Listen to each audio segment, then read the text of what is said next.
Hello, everyone, and welcome back to another episode of 3 Point Weekly. Today, we're going to be ranking our top 10 power forwards heading into the 2022-23 season. Be sure to leave your thoughts down in the comments below, and if you do enjoy, be sure to leave a like and subscribe as we continue our top 10 rankings list with the center position next week. That being said, we will start off with Tyrik this week in a bottom of the power forward list that could be a little bit interesting, a little bit weaker than a few other positions. So we'll start off at number 10 with Tyrik. Feel such a pressure lifted. Yeah, it's all on me now. Yeah, we were talking before, like the power forward position is like very mid once you get past like the top 3, 4, 5 guys. My number 10, I put John Collins at 10. I almost wanted to move him up a spot, but I decided to put him at 10 because we know what he brings to the table. He's a very good complement to Trae Young. I'm interested to see how his role shifts this year with DeJounte coming in, and he's obviously going to be the number 2 guy to Trae Young. But I was kind of disappointed because we saw the flashes of how he could be a good defender in the playoffs. We didn't really see that in the regular season at all, and it was very disappointing to see that. We know we're going to get like 16, 17 a night from him. He's going to rebound the ball decently, shoot the three-point shot pretty well. But that's what really held me back from moving him higher was we saw the defensive impact that he had in the postseason when they made the conference finals. And then last year, it was really non-existent. And he was one of the reasons why the Hawks were one of the worst defensive teams in basketball. So put him at 10. Definitely room to move higher with some of the guys that are ahead of him. But I think 10's a fine spot for him on my list right now. Yeah, I completely agree with what you said there. Like you mentioned, his defense was very good in the playoffs previously, and that not translating was something that was unfortunate to see. Whether that becomes something we see more regularly in the regular season with the addition of DeJounte Murray now, he can take a bit more, even more so of a complementary role on offense. Hopefully we can see that a bit more, but like you said, still some room to grow, but wasn't exactly the season that some people would have hoped for after what was a fairly promising two-way impact of a playoff run the year before. Yeah, man. The bottom of this list was quite strange. I do not have John Collins at 10, but he did make my list. Spoiler alert. Good to know. So my number 10, this is what we were talking about before the podcast, how Tyrik was like, oh, this guy might make the power forward list because it's not that deep. I got Tobias Harris at 10. I don't know. It was like he was good enough to where I think he deserves his spot on the list. But I don't know. Maybe I'm low on him. He just doesn't really impress me that much. He does have some of that like difficult shot making and shot creation ability. But it's like nothing he really does jumps out at you, I think. And at this point in the list, it's like my probably 7 through 10, I feel like are all sort of like high value role players, show like some star flashes now and then, but like just good. And I think almost all of them excel at something. And it's just his like highs and what he does the best is not as great as what some of the other guys can do.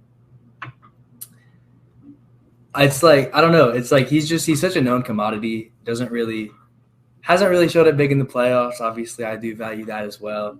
And just everything surrounding Tobias Harris. I heard it on like Through the Wire best. It was like, if you need this from Tobias Harris to win you a playoff game, are you betting on him?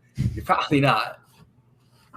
He's just very like, I don't want to say mid, but you know what you're going to get from Tobias Harris. Right, yeah. And he might have the occasional game where he pops off for like 30 points, which we like seen maybe one time in the playoffs where he just randomly popped off for like 30 points. But yeah, we know what we're going to get from him. He's going to hit some mid-range pull-ups, maybe hit a three, play some okay defense at times. But the upside of Tobias Harris is not higher than really most of the guys on this list. Yeah, I completely agree. Like you guys said, he's good, but he's nothing more than that. Like he's not great, doesn't really have a ton of upside, nothing really else to add there. He's solid. He's hard to talk about almost. He's just Tobias. He's just like power forward that can score pretty decently well.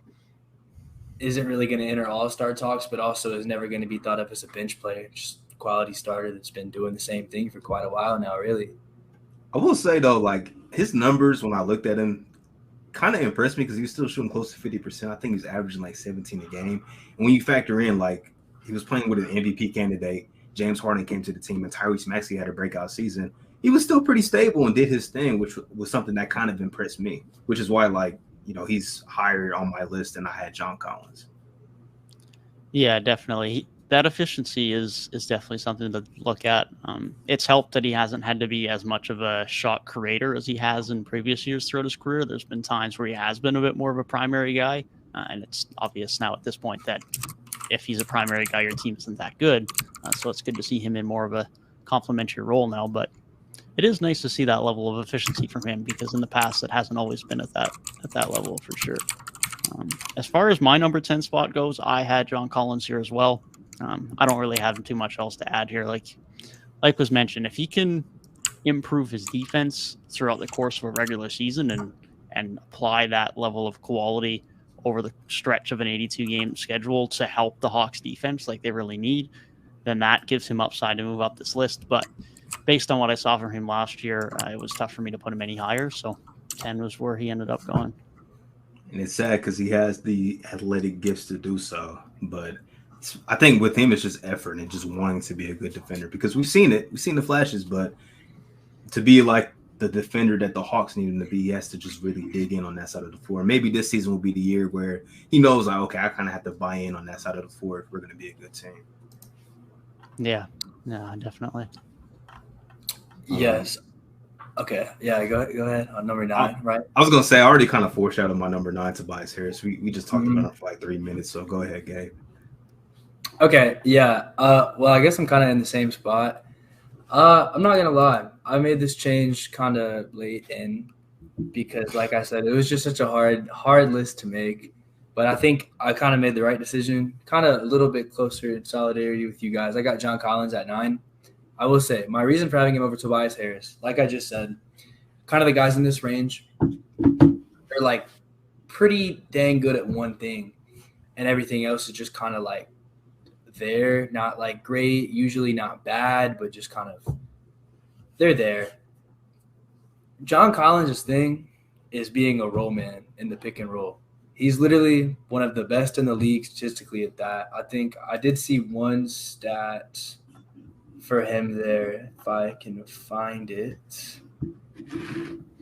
He was in the 95th percentile of like points per possession as the pick and roll man, which, I mean, it sounds like super advanced stat, but just because simplistically, when he's the roll man, the play is successful. Like, he's very effective at that, whether that's as a lob threat or just a dump off pass. And already playing with Trae Young, and now he's going to have another, like, probably somebody who can run that really well with him, and DeJounte as well. I think, obviously, can't factor into this ranking, but I think we will see even more effectiveness from him with that. So just as important as the pick and roll is to the modern game, him being as good as he is at that pushed him just a little bit above. But like you guys said, there is definitely some weaknesses in his game that prevent him from going any higher. Yeah, I like that you mentioned the impact he has as a role man, especially for how that Hawks offense operates. I mean, that's just how their bigs get their offense. Collins obviously has a little bit more to it, but it's utilized so much with Kongwu, with Capella, and Collins is a big part of that as well. So it makes him that much more effective in that offense specifically, which adds more to his value. So I think that's an important part of his game for sure. I'll move on to my number 9, unless you guys have got anything else. No, we've already talked about both of these players. Yeah, I figured as much. My number 9 is not Tobias Harris. He is not on my list. I have Julius Randle at number 9. Okay. Okay. Down year last year, no doubt. Definitely a rough year last year. Out of these guys at the bottom, I've seen him perform at the highest level. Last year, it wasn't there, but he offers more playmaking than I can get from any of these guys. Although inefficient last year, he can offer a lot more shot creation than I've seen recently from Tobias Harris or from John Collins. Defense is a concern. Three-point shooting is a concern.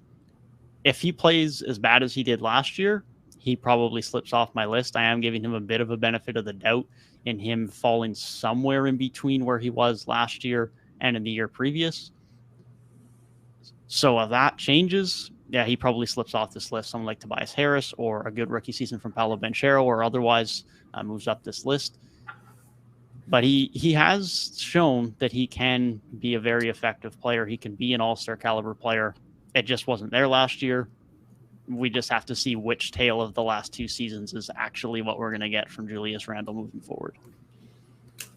See, I thought about flipping him and Tobias. Like, I was in the same train of thought. Like, Julius Randle, he's my number 8. And I think I'm kind of like sympathizing with him just a little bit because, yes, his splits were pathetic. Like, 41% from the field is not good for a power forward or really any NBA player. That's not good. And you're supposed to be the number 1 guy. But I think we all are in agreement that we know Julius Randle is not a number 1 option, which the year he had when he was all NBA was a very good year. We know like he was kind of playing above his head. We know that Knicks team was kind of playing above their heads really the entire season. And I think I'm just kind of sympathizing with him a little bit because unlike Tobias Harris or unlike John Collins, he's in more of a just tough situation, man, where he was being asked to be the number 1 guy in New York, which is just a bad recipe for somebody that's not built for that. Now, one thing that he can control is how he acts, off the court, his body language. He can control that stuff, and that could even just, add to his play. Like, he could probably be better if he just, carried himself in a different way. But as far as the on-court stuff, like just, as basketball goes, he was in a tough predicament. And while his splits were down and stuff, he was still producing. We saw some flashes like, oh, this is still Julius Randle. It was just an off year for him. But I couldn't hold that against him as much, like to move him below Tobias Harris, because imagine Tobias Harris in that situation. It's probably a lot worse. So I'm gonna give Julius Randle the benefit of the doubt. Yeah, I definitely agree with a lot of that as far as like what we have seen from him is definitely like if it was the Julius Randle from 2 seasons ago, that guy is probably number 6 on this list. Like what we've seen him be is very good, obviously an all-star player.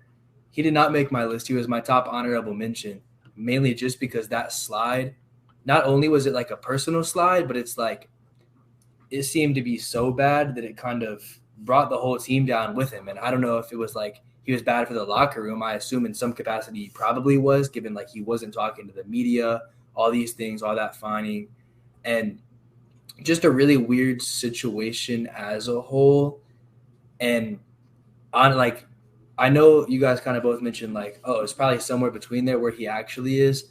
As the Knicks trend more towards, I think, being led by RJ and as Obi Toppin gets more minutes and develops, I really don't know if they're going to go more towards Julius Randle in the future. I kind of think he had his time and now he's kind of falling. And I just don't know if now, whether that be because of specifically the timeline or just because of his relationship with the team or if that's breaking down. I personally don't think he's going to get back there. I think it won't be as bad as last season, but I don't know if it'll be necessarily towards the middle. I do think it'll be sort of in that like lower 50%, probably somewhere between like 25 to 30% better than we saw last season on average with those good flashes and those really good games. I wish personally, like my biased opinion would be, I would love to see him perform well again just because that Knicks team was so fun that year. And I'm not going to lie, I was rooting for them against the Hawks all the way. Like I wanted them to go far. It was just so much fun. Such a good team with the defense they had and everything. But I just hate to see the way Randle's falling off.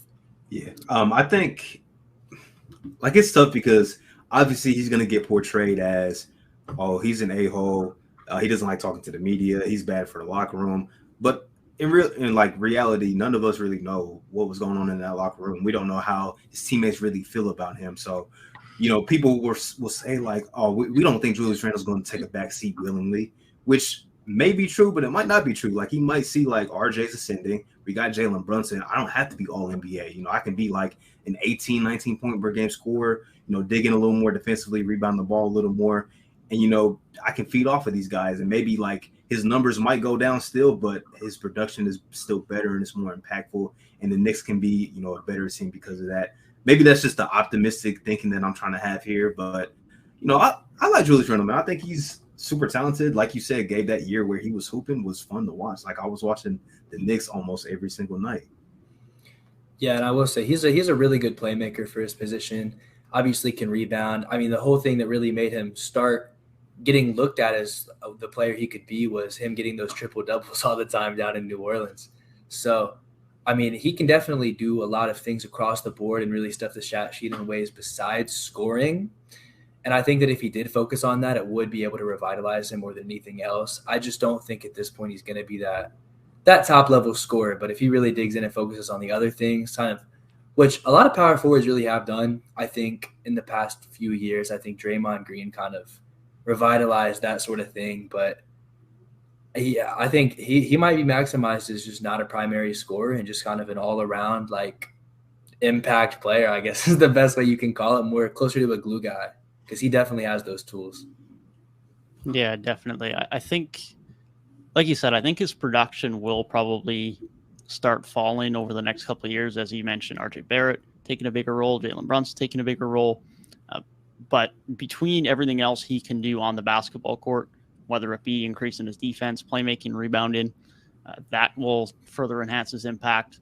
But more specifically, just to his scoring, if he can start, even if he's scoring less, even if he's averaging 16, 17 a night, I would not be surprised if the general consensus of Julius Randle is not as harsh as it was after last season, if he does that on good efficiency and not on last year's efficiency.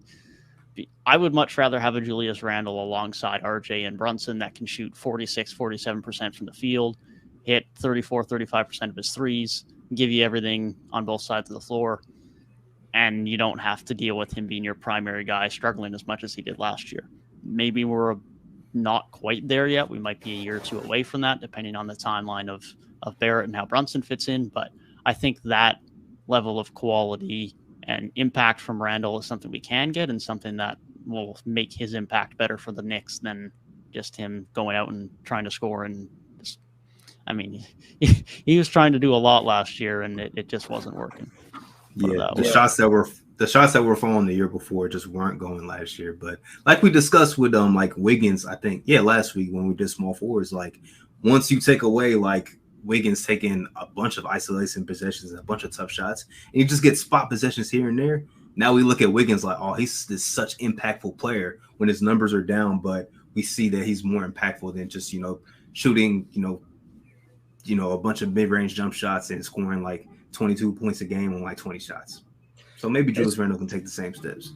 It's like the plight of like the difficult shot takers, man. Like Julius Randle had his highest highs because he was taking those difficult shots and they were going in, but then they start just not falling. And all of a sudden it's like a shot selection issue. And it's like, these are the exact same shots he was taking before. They just stopped going in. And now it's like, this is an issue. And it almost just gives you like even more respect for the difficult shot takers who are then difficult shot makers. Because like, imagine Jason Tatum if his difficult shots stopped falling. Look at what happened to Anthony Davis when his mid-range shots and his three stopped falling. Like everybody's idea of AD went way down the tank. And so like the fact that some of those guys really can just go in and season out and just make stuff like that is ridiculously impressive to me. So you don't have Julius. So you definitely have somebody that's just not on my list at all. All right, can I give my number 8? I think my number 8's that guy. Or wait, Devin, did you give your 9? Yeah. Your 9 was Randle. Okay, yeah. My 8, I feel like this has to be the guy that's not in your guys' list.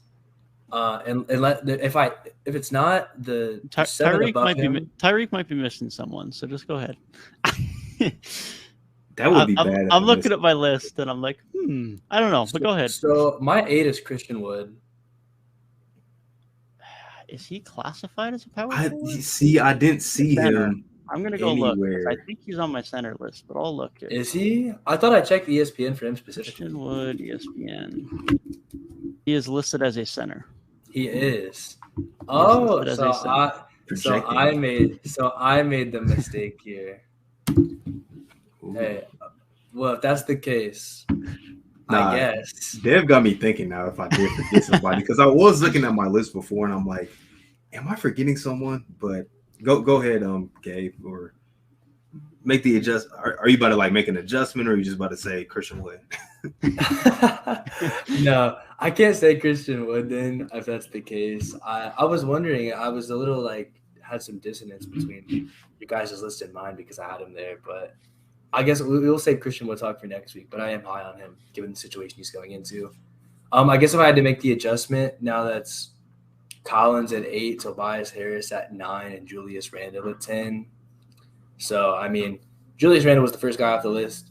That's why we have honorable mentions, I think. That way, if anything like this happens, because ESPN positions are absolutely bonkers. Yes.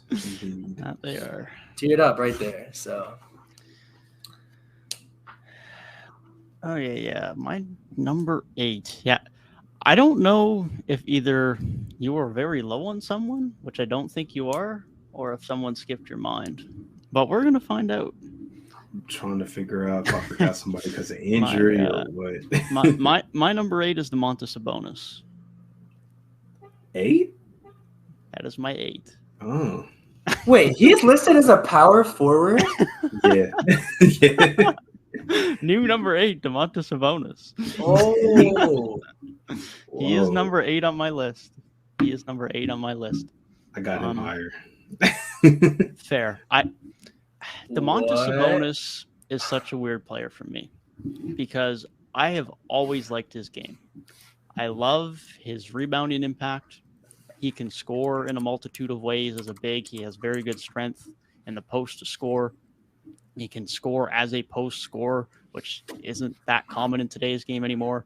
But especially for him, his passing and playmaking ability and as a big and his ability to do it from the post is not something that's seen at his level very often. And I love that impact in his game. However, because of that impact, he's usually best with the ball in his hands, or at least in some type of a primary role, whether that be as a 1A or a 1B. Problem being, if Sabonis is your number 1 option, you're probably not that good. In Sacramento, I think he has a role now where he probably has about as good a role as he's going to be able to have.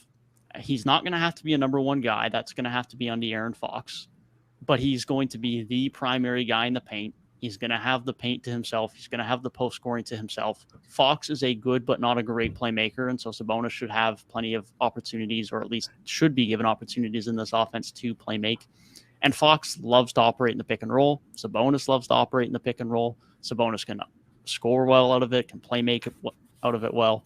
I think that pairing is going to be a good fit. I know I've talked about Fox lots. I like the pairing with Sabonis as a duo. That's just a good fit. I think it's about as good of a fit for him. But when I consider his limit as a number 1, even though he has such a good offensive skill set, and then his lack of defense, which compared to some of the other guys ahead of the list is a significant weakness in comparison, he went at number 8 to me. I know who I forgot. This is so scuffed because the way like I know I forgot. The fact that Christian Wood is listed as a center, but Sabonis is a power forward. Like, I know he plays with Rashawn Holmes, but bro, Domantas Sabonis is a center. I don't care. Like, I'm low-key sick right now because my list is so scuffed because Julius Randle was just on my list for about 3 minutes. But now that I know Sabonis is a power forward, Julius Randle's not on my list anymore. Which means I have a new number. I have a new number 8. Yeah, let me clear up because I'm about to move some guys down. John Collins is knocked off my list. Tobias Harris at 10, Julius Randle at 8, or 9. And then I'll get to my number 8 in a second. But yeah, I had to move some guys off because I realized who I forgot. We're gonna have to go re-rank this list at the end. Yeah. There will be a summary very soon. Dude, we never can use ESPN's positions for anything ever again. I'm sick that we had to even commit to that. But no, my number 8 now that we have this all settled, hopefully my list shouldn't change anymore. I have Jaron Jackson Jr. Please tell me he's listed as a power forward. He is indeed listed as a power forward. Please. Okay. Okay. Yeah.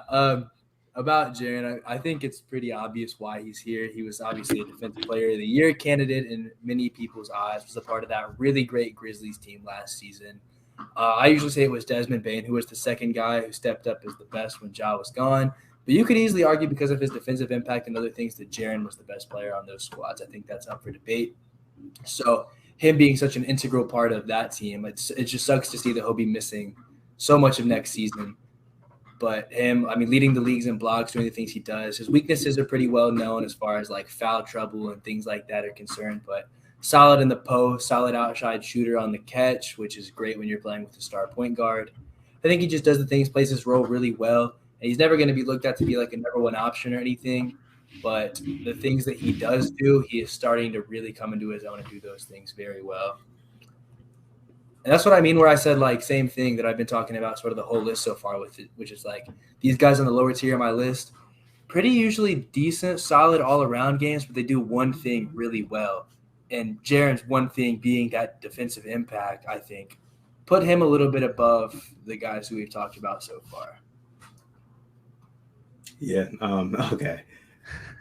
So I'm giving my number 8 now, correct? Because yes, knock John Collins off, Tobias at 10, Julius Randle 9.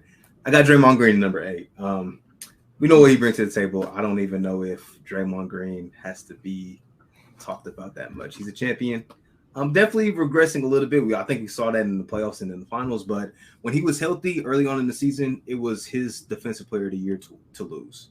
And Steph Curry and company, they don't look the same without Draymond Green on the court. We've seen that over the last few years. Super impactful.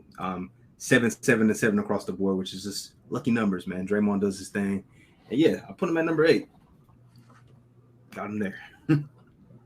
Just to summarize for everyone, now that we are all through our first 3 picks, 10, 9, and 8, Tyrik has Tobias at 10, Randle at 9, and Draymond Green at 8. Yes.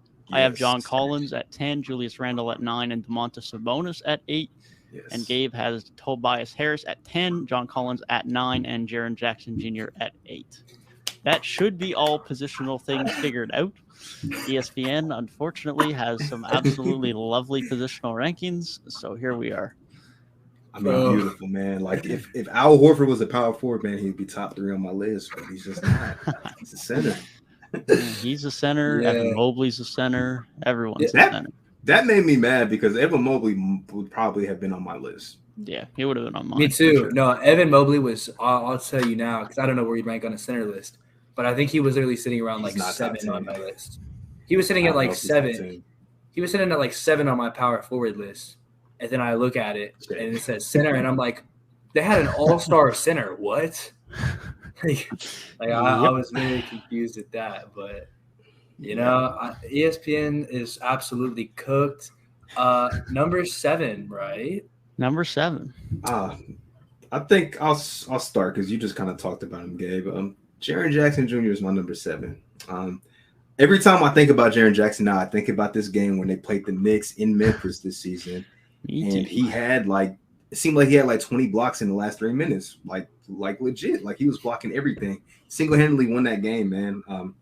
Gabe, you mentioned his foul trouble. That's really like his one glaring issue in health, which he played 78 games last year, which kind of surprised me when I saw that. But now he's about to miss a chunk of next season, which is very unfortunate. We'll see how Memphis responds because he's so impactful for them on the defensive side of the floor. And he was in legit conversations for Defensive Player of the Year. I think Gabe had him winning it, if I'm not mistaken. And he had a case, man, because he was leading the league in blocks, just a super impactful defender.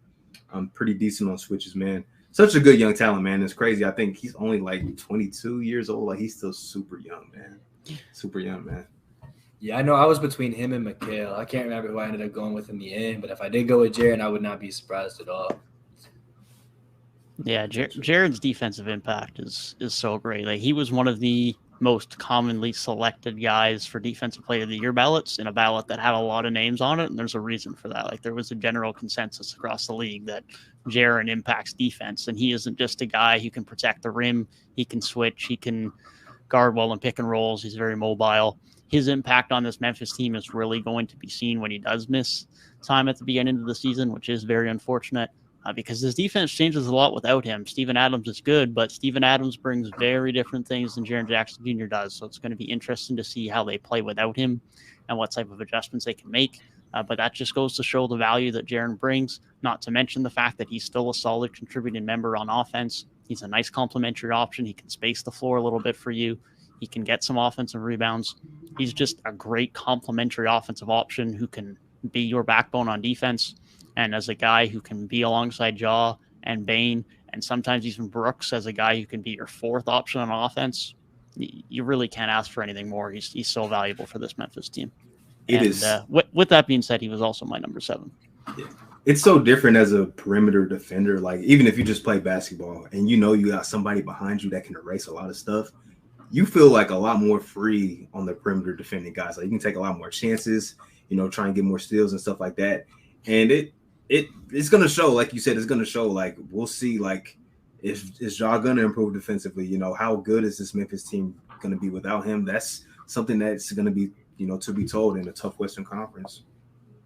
Yeah, I think a big thing with Jaron is, like, you see league leader in blocks, and what do you usually think of? You think of, like, a guy who's, like, 7'3", stands in the paint for most of the game and is just like a straight rim protector. But he does that while being a versatile modern defender that can go switch on a pick and roll and hold his own. I'm not saying he's going to lock down Steph Curry, but, like, he's going to probably be able to hold up for a couple seconds in front of a lot of good guards. And I think when you have that on your team, and especially it allows him to accentuate his strengths, because I think he's on that team where they have guys to fill different roles, and he's not relied upon to do too many crazy things on offense, so he can really focus in and play to his strengths. And not saying that's anything against him at all, but it just really allows him to show his skill set and be the best version of himself that he can.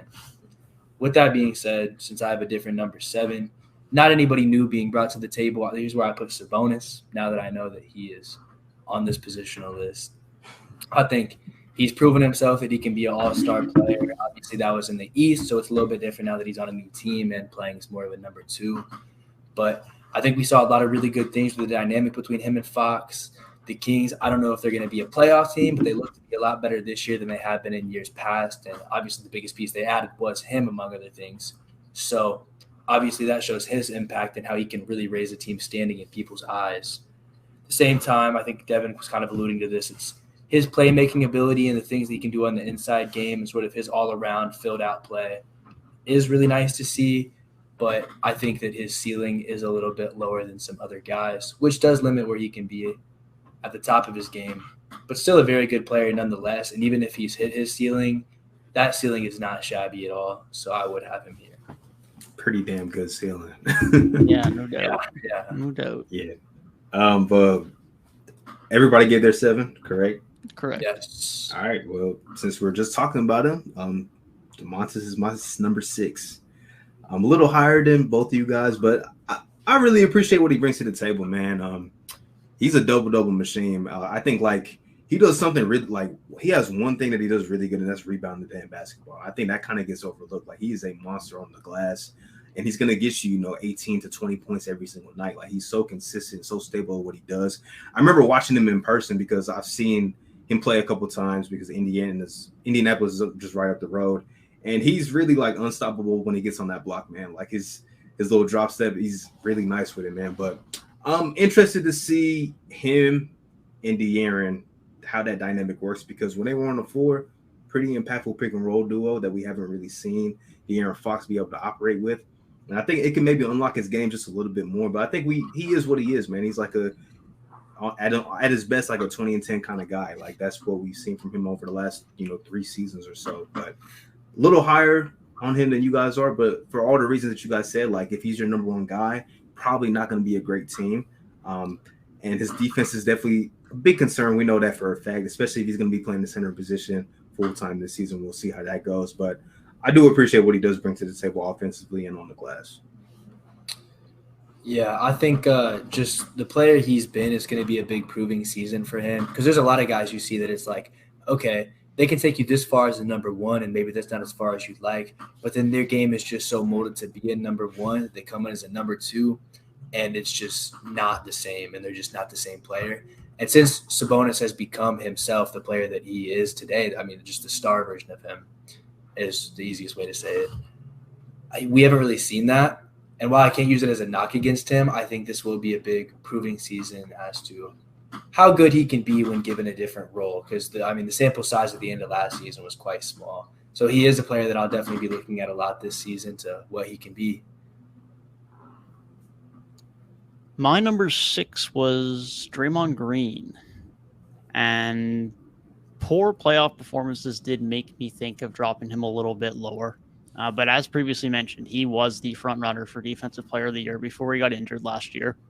And that's something that's really important that we have to consider because that wasn't an insignificant sample size. That was over 30 games into the season. He looked like the guy for that award. He obviously isn't as good as he was a few years ago, but his defensive impact is still there. His leadership is still there. He brings intangibles that are pretty much unmatched across the league other than a few guys such as Patrick Beverley. And as much as the guys that are the stars get the headlines, Draymond still does so much for this Golden State offense from a playmaking standpoint, from just being an engine of this offense that just doesn't get recognized still sometimes as much as it necessarily should. Is it as much as it was in the past, over the past few years? Not necessarily, but his impact is still so significant for this Golden State team. Whether he's around long term and he ends up getting that max deal that he wants remains to be seen, but for the time being, he's still such an impactful player. I had to put him at number 6. The max contract talks is crazy. I do not. That is a bit crazy. I do not think Draymond Green is worth a max contract because he's on the decline. But I still do have him at 6, like you, Devin. I think it's easy to see why somebody would have him high, given the fact that all real fans, I think, that actually know the ins and outs of the game respect Draymond Green immensely. And obviously from just an IQ standpoint, from a defensive talent standpoint, of course, obviously not the most offensively traditionally talented player, but I mean, I think he really broke the mold, paved the way for a lot of different players to maybe not have the most gifted natural attributes and still come in and find a way through sheer just knowledge of the game and skill to really make an impact on this league. And while that's a lot of kind of just saying things that might not translate to a direct point, Draymond Green, like you alluded to, is the engine of the offense and was in the Defensive Player of the Year talks. They talk a lot about, it's not the player, it's the system. But I think you could even argue that, I think the biggest argument is that Steph the system. I would even go as far as to argue that the system is Steph and Dre, because Steph is doing all of his off-ball motion and all of his things to get open like he does better than anybody ever has. But who's giving him these passes? Who knows the offense well enough to always hit him in the perfect spot? And whether that is a gift of being able to play in that system with those teammates or not, he still does it, and he executes that to such a high level that this team just won a championship. And I don't think that can really be understated. So along with the fact that he was going to win the Defensive Player of the Year and was viewed as the best defensive player in the league, if you would want to quantify that as the Defensive Player of the Year for that season, and still does all he does on offense, I really don't think that 6 is an overstatement for him at all. Not at all. To double down on that, I think, to better state what you said, I think like Draymond, Steph, and even Clay, like those guys together, that's just like the perfect marriage. They all kind of need each other to be the best versions of themselves. And that's what we've been seeing for damn near a decade, is these guys figuring out that, hey, together, like if Draymond was plugged on any team, he might not be the same guy. Same thing with Clay. Steph might be the same dude, but would he still be, a 4-time champion, a 2-time MVP? Maybe, maybe not. Who knows? But those guys together, like that's why we've seen this dominance for so long and this excellence and a dynasty, essentially, because together, like they are the perfect basketball marriage, really, on both sides of the floor. So, yeah, that's why like Draymond at 6 is not crazy, because his numbers don't pop off the page, especially anymore. But if you watch him, he makes some just impact plays pretty much every single possession. Yeah, definitely. Well said. That trio of Curry, Clay, and Draymond is just a perfect trio. They all complement each other so well. He's the king of the eye test, man. He's like the guy who is like, it's like him. And I think I've seen some people say Lonzo Ball is like, your opinion on this player determines whether or not you know ball. And it's so true. Like you always see so many people that are like, Draymond shoots with a backpack on. He sucks. He's terrible. And it's like, bro, you don't watch the game. You just like your tween highlight fillets. And like, I feel like I sound like an old head saying that. Nah. But like, this is the same guy that's the king of new media. So I feel like it's okay to say that about him. Nah, I will say though, like playing like him playing against him in the finals, like it was very annoying because it's like, he just keeps complaining to the refs. He's messing the game up, blah, blah, blah. But looking back on it, like even though the finals was kind of pathetic from him, like he was making a lot of bonehead plays and stuff, but there were games where like I think game 4 really sticks out where he got benched for a little bit. He came back in, and in the final 3 minutes, he made a lot of impactful plays that helped the Warriors win that game and avoided going down 3-1. So like even in that aspect, he can play as bad as he did in the finals. You're still going to find moments in that series where Draymond was one of the more impactful players on the court. Yeah, absolutely. I think he can kind of be compared, not directly because their skill sets do vary, but to like the way I was talking about Jaron with like he has the players around him to do certain things to where he can really play to his strengths and be the best version of himself. Draymond has been allowed to do that, and because he gets to be the best player of himself, while fair or not, does give him an advantage on this list because you just get to see him thrive and really be great at the highest level. The same thing you were talking about with, if Steph went to a different team, he'd be that guy, but would he be a 4-time champion? Why does Draymond get so much exposure and is held in such high regard? Because he's playing in the NBA Finals year in and year out. Like we get to see him and really get a better understanding of his game at the highest level in the biggest moments than most other players. And like I said, whether that's fair or not, it's something we've seen and it's something we have to judge accordingly.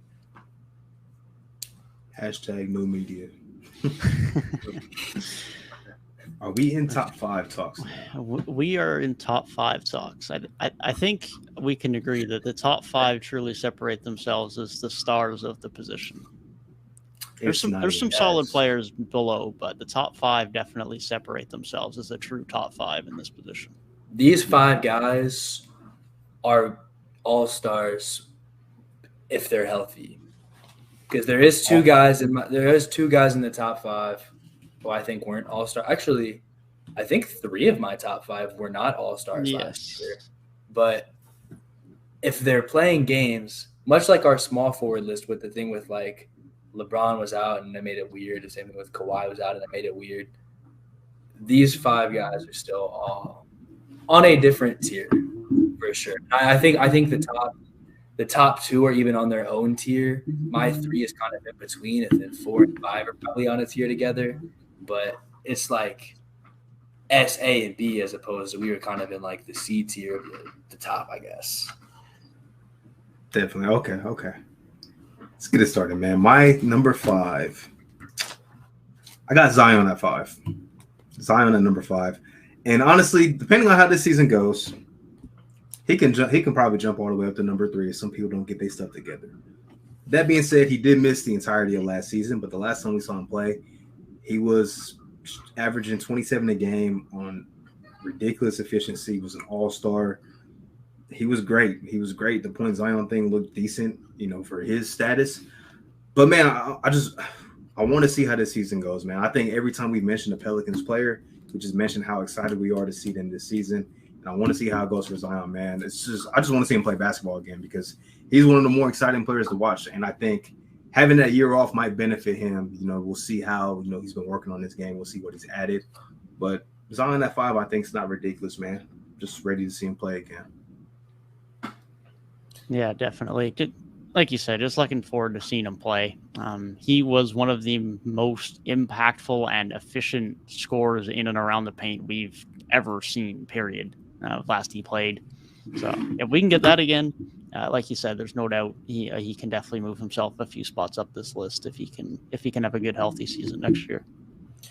Yeah, I do not have Zion at 5, but I don't think it's crazy at all. My 5, like I said, my 4 and 5 are really on the same tier.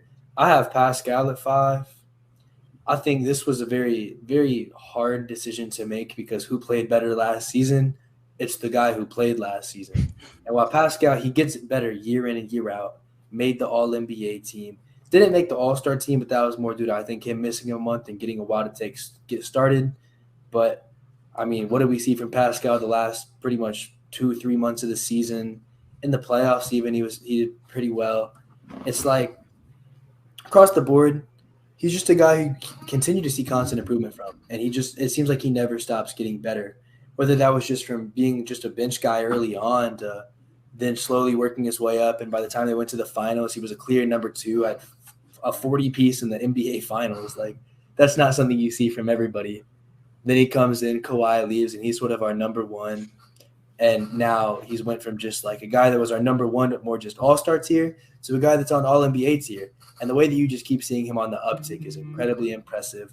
Obviously, he has that defensive ability that kind of hadn't made his name early, but then over time he's gotten more of an off-the-dribble game. Obviously, still has all the hustle that he had before. I think his work ethic is like almost no other. But for intangibles and improving tangibles, I'm struggling to talk for some reason. But then it's just, we know he was the best player on a 5 seed. I think the way he missed the first month, that team kind of struggled out the gate, and then the way he finished last season so hot, leading the Raptors as far as they did. Impressive season by him. Yeah, I fully agree. He's also my number 5.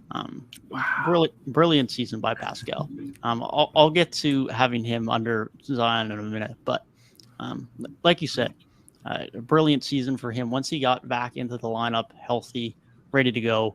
I mean, we've seen the best basketball of his career over the last couple of months of that season, and I mean, he was legitimately an argument for one of the best players in the Eastern Conference over those couple of months. Like, he was playing ridiculously good basketball, shooting well from 3, shooting well from mid-range, attacking the rim, playmaking the best he's ever had, continues to produce good defense, which for some reason seems to get underrated more than it should. He just does it all, man. He's a great impact player. When compared to Zion, though, if I ignore injury and you ask me tomorrow who I want on my team, Zion or Siakam, I'm taking Zion. Zion is just so good at what he does. He does have some limitations. His defense hasn't looked great. His perimeter shooting hasn't looked great. He's nowhere near the playmaker. But what he does, he is just so darn elite at. Like, his efficiency numbers for his level of production is just mind-boggling. Like, it just doesn't make sense. If he comes back and gets injured, sure, that's a problem. Siakam probably deserves to be higher up the list. But if I'm purely thinking of what I last saw from each of these two players, from the impact of Zion, from the impact of Siakam, Siakam is a brilliant player, but I'm going to take the impact that I last saw from Zion, assuming he can stay healthy, which is a darn bold assumption. But as far as just talent to talent, I'm going to take Zion over Siakam pretty much any day of the week. Yeah, let me hop in on that. So, go ahead. Sorry, yeah. So, because I got Zion at 4 as well. Obviously, I said very similar tier to each other. I think that my thing with Zion is kind of the same. Is it like absurd to say he might be the most efficient number 1 option since Shaq? Is that weird to say? Because like Zion's efficiency in the paint is like ridiculous. It feels like it either goes in or he gets the offensive board and then it goes in. It's like the dude absolutely cannot be stopped. And the fact is, look at Pascal and Zion. Look at Pascal. Fred VanVleet was an all-star player. Pascal came back. I think he took that mantle as number 1. But it's like, if somebody made the argument for Fred, maybe there's a case there. Brandon Ingram was an all-star player. And in my opinion, if Zion comes back tomorrow, Zion is the clear number 1 on that team. Like, that's how good, how dominant he is, and how much of a general player he is, to where I think, like, this is your future and the guy you're building around. Just look at these teams. If these teams got into trade talks, I think Toronto's way more likely to trade Pascal than New Orleans is to trade Zion, because it just shows how special he is and what he brings to the table is so unique and impactful that you just can't get off of that in your own goodwill. It's just like he's unreplaceable. There's nobody like him. And while there is 3 players on this list better, in my opinion, the only thing that's held him back is injuries. He came in his year 1, first year actually playing the full season. And wasn't he a starter in the All-Star game? No, I don't think so. To be honest, I didn't watch the All-Star game that year, so I couldn't really tell you. I don't think he was. I remember him playing just a lot of this in that All-Star game. He put on the show there, which obviously that's a showman's game. Regardless, he came in first actual year playing and was an All-Star. Well, Pascal's gotten better every season, and obviously he made All-NBA 3rd team this year. Zion Williamson came in and was instantly that. He was also the number 1 pick. He was an all-star starter, yeah. He was the number 1 pick, but I mean, it's not weighted for Pascal being a lower pick. It's just who's the better player. And who it took Pascal Siakam that long to become is who Zion just was off the rip. And I think right now, if Zion's healthy on September 18th, if you put them on a basketball court right now, I truly think that Zion is giving a more electrifying, impactful performance. And if you gave them equal teammates, Zion's team probably has a higher chance to win. I think his X factor and takeover ability is a little bit higher as well. And while he's less rounded out, the pure dominance, and I just feel like if I was down by like 10 points with like 7 minutes left in the game, who do I want to put the game in the hands of to kind of lead my team back into it and really take over that stretch of the game?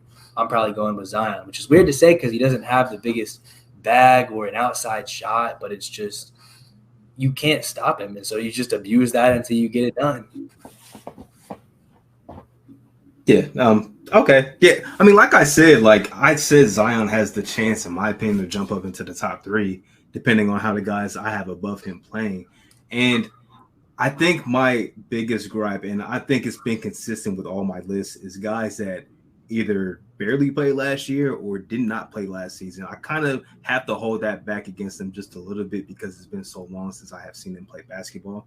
And while Zion's season was incredible, it was he's played at that level for just one season. His rookie year didn't really play that much. Last year missed the entire season. We saw it for about one full season. I got to see it again, man. I really got to see it again. And I have to see it translate into winning basketball as well, because while 27 points on 60+% shooting is incredible, they weren't winning games. Now it's not because of him, but you would like to see a little more success when a lot of people expected that Pelicans seemed to at least be a playing threat, which they were not. So I just want to see that before I move him above Pascal, who is my number 4. For everything you guys mentioned, man, Pascal, his game translates to winning basketball. Would have been an all-star, like you guys mentioned, if he played the full season, was all-NBA. And just somebody that constantly gets better. It was a great bounce-back season for having a down year, which the entire Raptors organization had the 2021 season. But really good player, man, continues to improve. I like how you mentioned, Dev, how his defense gets overlooked, because when you mention Pascal Siakam, defense is not coming to the conversation at all. Nobody talks about it, which he is a pretty good defender.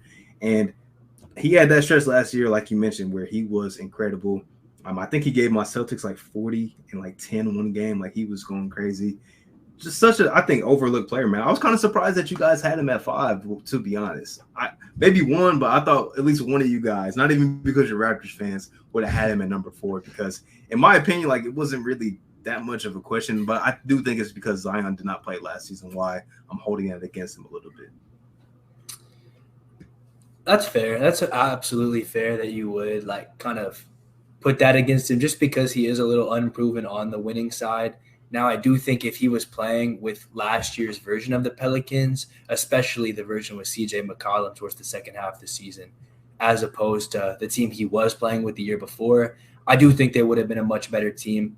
I think the year he played was the same year that Stan Van was coach, right? Yeah, we have to remember that Stan Van was there, and he was playing with Steven Adams and Eric Bledsoe. And this was a very, very different Pelicans team. We do for sure, but I can't use that to just boost him though, because once again it was just one season, and last year he didn't play because of injury. So it's I can't just say okay, 27 points, 60% shooting, even though it's like I said, the Gabe said, these guys are in the same tier right now, which I expect Zion to jump over Pascal, potentially jump into top 3, because I think the Pelicans are going to be damn good next season. I think Zion's going to get back to doing exactly what he was doing, and if not more, when the last time we saw him on the court.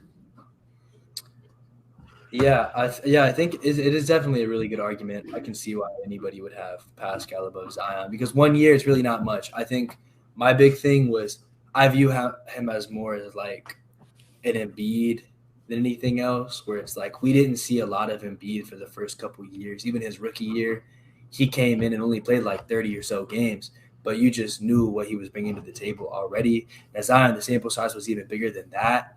And so with that said, I do think it was enough for me to kind of know, okay, he's him. He can be a number 1 option. And so it is maybe jumping the gun a little bit, but it's just the fact that I do think that he could come in today and win a lot of games with that squad. I hope so. I'm going to be watching them every single night. Facts, man. Facts. Oh, no. officially no one can say this is a biased podcast. We just had two Raptors fans argue Zion over Pascal Siakam. So, which is so surprising. Not even because you guys are Raptors fans. I thought I wouldn't be in the minority, but it's cool. It's cool. Very interchangeable. Now we're about to hear Tyrik argue why Grant Williams is at number 3. So see, I really thought about having Grant Williams in the top 5, but I just couldn't do it, man. Didn't want to be that biased Celtics fan, but my number 3, I really wanted to move him down. I really did. I really, really did. Like it says, we gotta have the same guy. We gotta have the same guy. It says on my list, Anthony Davis ... because I was really considering moving him down, but I can't disrespect AD too much. But he's my number 3, which is kind of a shame because I think while we mentioned like Pascal, Zion are kind of in their own tier, I think AD's in his own tier too. Like he should be in conversations with Kevin Durant. He should be in conversations with Giannis, but he's not. You know, whether it's injury, whether it's him all of a sudden forgetting how to shoot mid-range jump shots, shooting 18% from 3. It's always something with Anthony Davis. And to be frank, I'm tired of it, man. I'm really sick and tired of it. Ever since the bubble, he's been not very good. Like, he's not very good. Even I think the 2021 season, he was not good. He missed a bunch of games. Last year, he was really bad, and then he had a little stretch where he looked cool, and then he just got back to, like, the Lakers weren't really playing for anything, so who really cares? Anthony Davis is, like, the idea of him is so great. Like, he should be in the conversations of being one of the best players in the world, but then you just see him play lately the last couple of seasons, and he's just not that.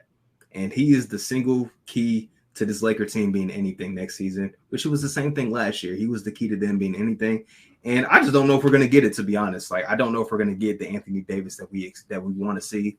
So number 3 is just he can't be any higher, and right now he can't be any lower. But, man, if he puts up another season like he did the last couple of years, Zion's going to jump him. Hell, Pascal might even jump in my list, man. I'm sick of Anthony Davis. Okay, I've got AD at 3 too. So, Devin, do you have him at 3 or do you have a different number 3? I also have AD at 3. All right. So, yeah, if we're all in agreement on this, I think it's that same thing you said of, like, AD is on his own tier. Like, yeah, when AD is AD that we know he can be, he's a tier above Zion and Pascal and closer to KD and Giannis. It's just the fact that he's been not even really a top 10 power forward for, like, the past season and a half. But it's like, yeah, he hasn't played like that in a season and a half, but I can't put him that low because he's Anthony Davis. And when he's playing good, it's like, okay, he was the guy holding it down on defense. The Rockets were, like, preventing them from getting inside, and he was just settling for the mid-range jumpers, but it didn't matter because he was making all of them anyways. And then it's like, oh, the same guy that hit a three-pointer to beat the Nuggets in a playoff game, like that Anthony Davis that can do those crazy types of things, that's absolutely generational unicorn abilities, but it's just, where's that been? And that's the thing is this list and the last list with Kawhi Leonard, where's that been in so long? Because he just hasn't been there. And it's like AD has tried to be there somewhat, but it feels like he's always dealing with something and that he's not all the way there. So while it's not the same as Kawhi just sitting out, it almost feels like the same general mantra. And I think that's why on my list, I think I moved Kawhi down to 3 because I just hadn't really seen him in so long. And yeah, it's a really weird situation. But yeah, if AD is AD, he's in arguing for 2, but AD being the player he's been recently is nowhere close. So he was very hard to rank, almost like a Dame-esque ranking of where we saw Dame last season, and I still had him like 3 or 4. But that's not the guy he was last year. Same sort of deal here, I think, is the closest comparison I would make. Yeah, he's one of those guys that you still give a little bit of the benefit of the doubt to. But like you said, Tyrik, how long is that benefit of the doubt going to last? Because this is 2 years now where like this is not the AD that we think we should be able to see. Like you said, like the idea of AD and the production of Anthony Davis is 2 vastly different things. If those can start to come to the meeting point, then we know AD is going to be impactful. We know the Lakers are going to be good. There's just a bunch of positive influences there. But from what we've seen, there's just no way to put him higher. And this is coming from a guy who is like comically low on KD pretty much compared to everyone else, but there's still just no way that I could justify putting AD over Kevin Durant. Hopefully he can stay healthy, and hopefully we can see a better season from him. But I don't know, man. I don't want to foreshadow bad things, but this is a guy who's nearing 30 and is a big and is struggling with injuries, and I'm worried, man. We may have seen by far and away the best we've ever seen from AD, and I hope I'm wrong, but it is not out of the realm of possibility that we're just never going to see AD near the levels he was at a couple of years ago, and that would be really unfortunate.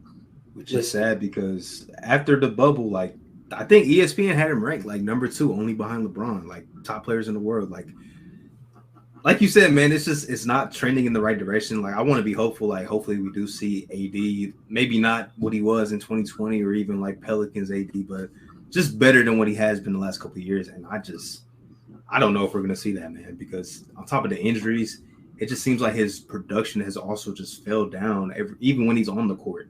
And maybe that's because of just not being able to be consistently there. But, man, it's just so much left to be desired, man. Like, we might be looking back at Anthony Davis' career, like, what could have been if he could have just, stayed a little more healthy or, just, I don't know. It's just not looking good for him. If there's one more year where he's not the guy that we know he was in 2020, he's probably not in the top 5 anymore. Like, if he comes out next year and we all expect Zion to be back and doing Zion things. If Zion comes back and he's that guy, that's more than we've seen for AD for 3. If it's 3 years straight, like that's enough. Same thing, Pascal Siakam. If he comes in and has the exact same season he had last year, even if he started slow and just ramped it up late again, that's enough to where I would say, yeah, that's more than AD's done for 3 seasons. Cat will be a 4 next year as well. Cat will be a power forward next year, especially because we're going off Basketball Reference next year. But yeah, like Cat, if AD does not come out next year and basically prove the haters wrong, prove the doubters wrong, can't even really call it haters, more doubters, because I'm starting to doubt that he can get back to that, especially on this team and in this system. It's not looking good for him. I'm low. The 3 is like the respect that I think all of us still have. But yeah, the ice is very thin. It's like I think I had him 3 last year, and I even last year I thought about moving him down, but kept him at 3. Same thing this year. And I was talking crazy about Anthony Davis I thought he was going to be MVP, Defensive Player of the Year candidate. I thought the Lakers were going to be really good because of Anthony Davis, and none of that happened. Like, literally, 0 for 3 on all those takes. So it's just like, I'm kind of just fed up with the man, even though I guess he can't really control injuries, but I think it's even a little deeper than that, man. Even when he has been playing, it just hasn't been that good. And it's always an excuse coming out of his mouth. Like, if we were healthy, we would have beat the Suns. Well, man, you wasn't healthy. You weren't healthy. So it's a combination of things that just has me so down on Anthony Davis. But like you said, Dev, I hope he proves all of us wrong. Hopefully he comes back and he's the Anthony Davis that we all know and maybe love. I don't know if y'all love Anthony Davis like that, but he's a Jordan watch when he is healthy, because he's one of the, hell, people on Twitter saying he's better than Tim Duncan after they won the championship. I wouldn't take it that far. That was always ridiculous. Wouldn't take it that far, but one of the best talents at the power forward position that we have ever seen for sure when he's healthy. Yeah, so talented is definitely the correct word to say. If Zion would have played basketball last year, though, he would have been at 4. He would have been at 4. I agree. I think this is like the end of the interesting part of the list, I think, though. If I'm is there even a suspense? There's no suspense. If there is, there's a problem. All right. Yeah. I got KD at number 1. He lying. I can't even say that with a straight face, man. And, I was about to say, tell me if this is true or false. KD is the second best power forward in the NBA. He is, man. Dev, I want to hear why you're so astronomically low on Kevin Durant. Comically low. On KD. I've always respected KD's ability to score the basketball. The problem is with literally everything else in his game. And that's not to say that he's terrible at everything outside of scoring, but it's not like a lot of other superstars where you see he's a great scorer and he's great at this, this, and this. Especially at this point in Simon KD's career now, he's not some elite defender anymore, something that he was in Golden State. It's just scoring. And so, like, he's a fine defender when he commits. He's a solid playmaker. He's a solid rebounder. But I don't see anything in KD's game outside of scoring that says, wow, this guy's elite at this. And so that doesn't mean that KD's a bad player by any stretch. I mean, scoring the basketball is one of the most important things in the game of basketball, and KD's one of the best to ever do it. But when people are having discussions around superstars and all-time rankings for KD, and I consider him as a whole, as a basketball player, he just lacks some of the other parts of his game that, when compared to other stars at his level, it makes me hard to value him at that same level. And I'm not someone that ranks players very much. I'm not someone that sits with the top 50 all-time ranking list at my disposal. But just for example, when I talk about a comparison to him or Kawhi, I don't know who I'd take all time as my preferred option, probably KD just due to availability. But besides the point, if I'm looking at those two, KD is a great scorer. But then I'm thinking defense, and Kawhi's got it. And I'm thinking playmaking. I'm like, well, KD is not a great playmaker. He doesn't have the edge. Those types of debates internally for me is what hold me back from considering KD this elite tier superstar. Is he still a superstar in my books? Yes. But when I see him top 2, top 3 in the league, I'm like, I don't get it. He might be my last superstar in the league. And that's no knock to KD. That's just the reality of what I value in a basketball player. Great scorer, but I struggle to really value him that highly when I consider his impact on the game of basketball as a whole.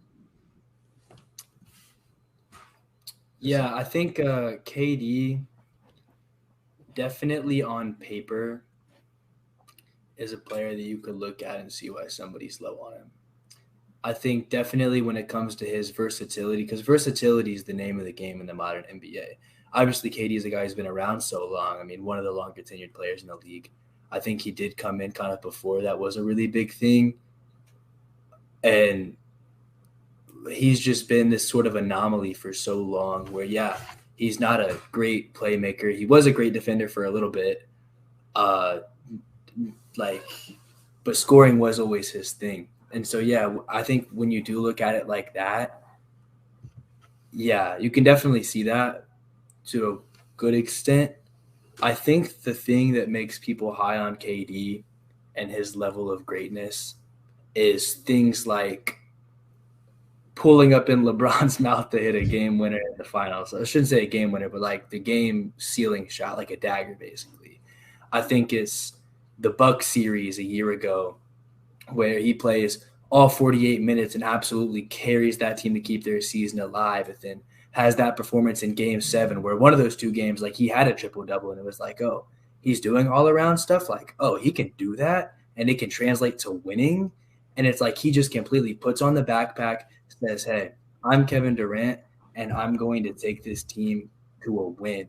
And then he can go do it against the team that won the title that year, the Bucks. I mean, that's a good defensive team. Like, that is not the easiest competition to do that against.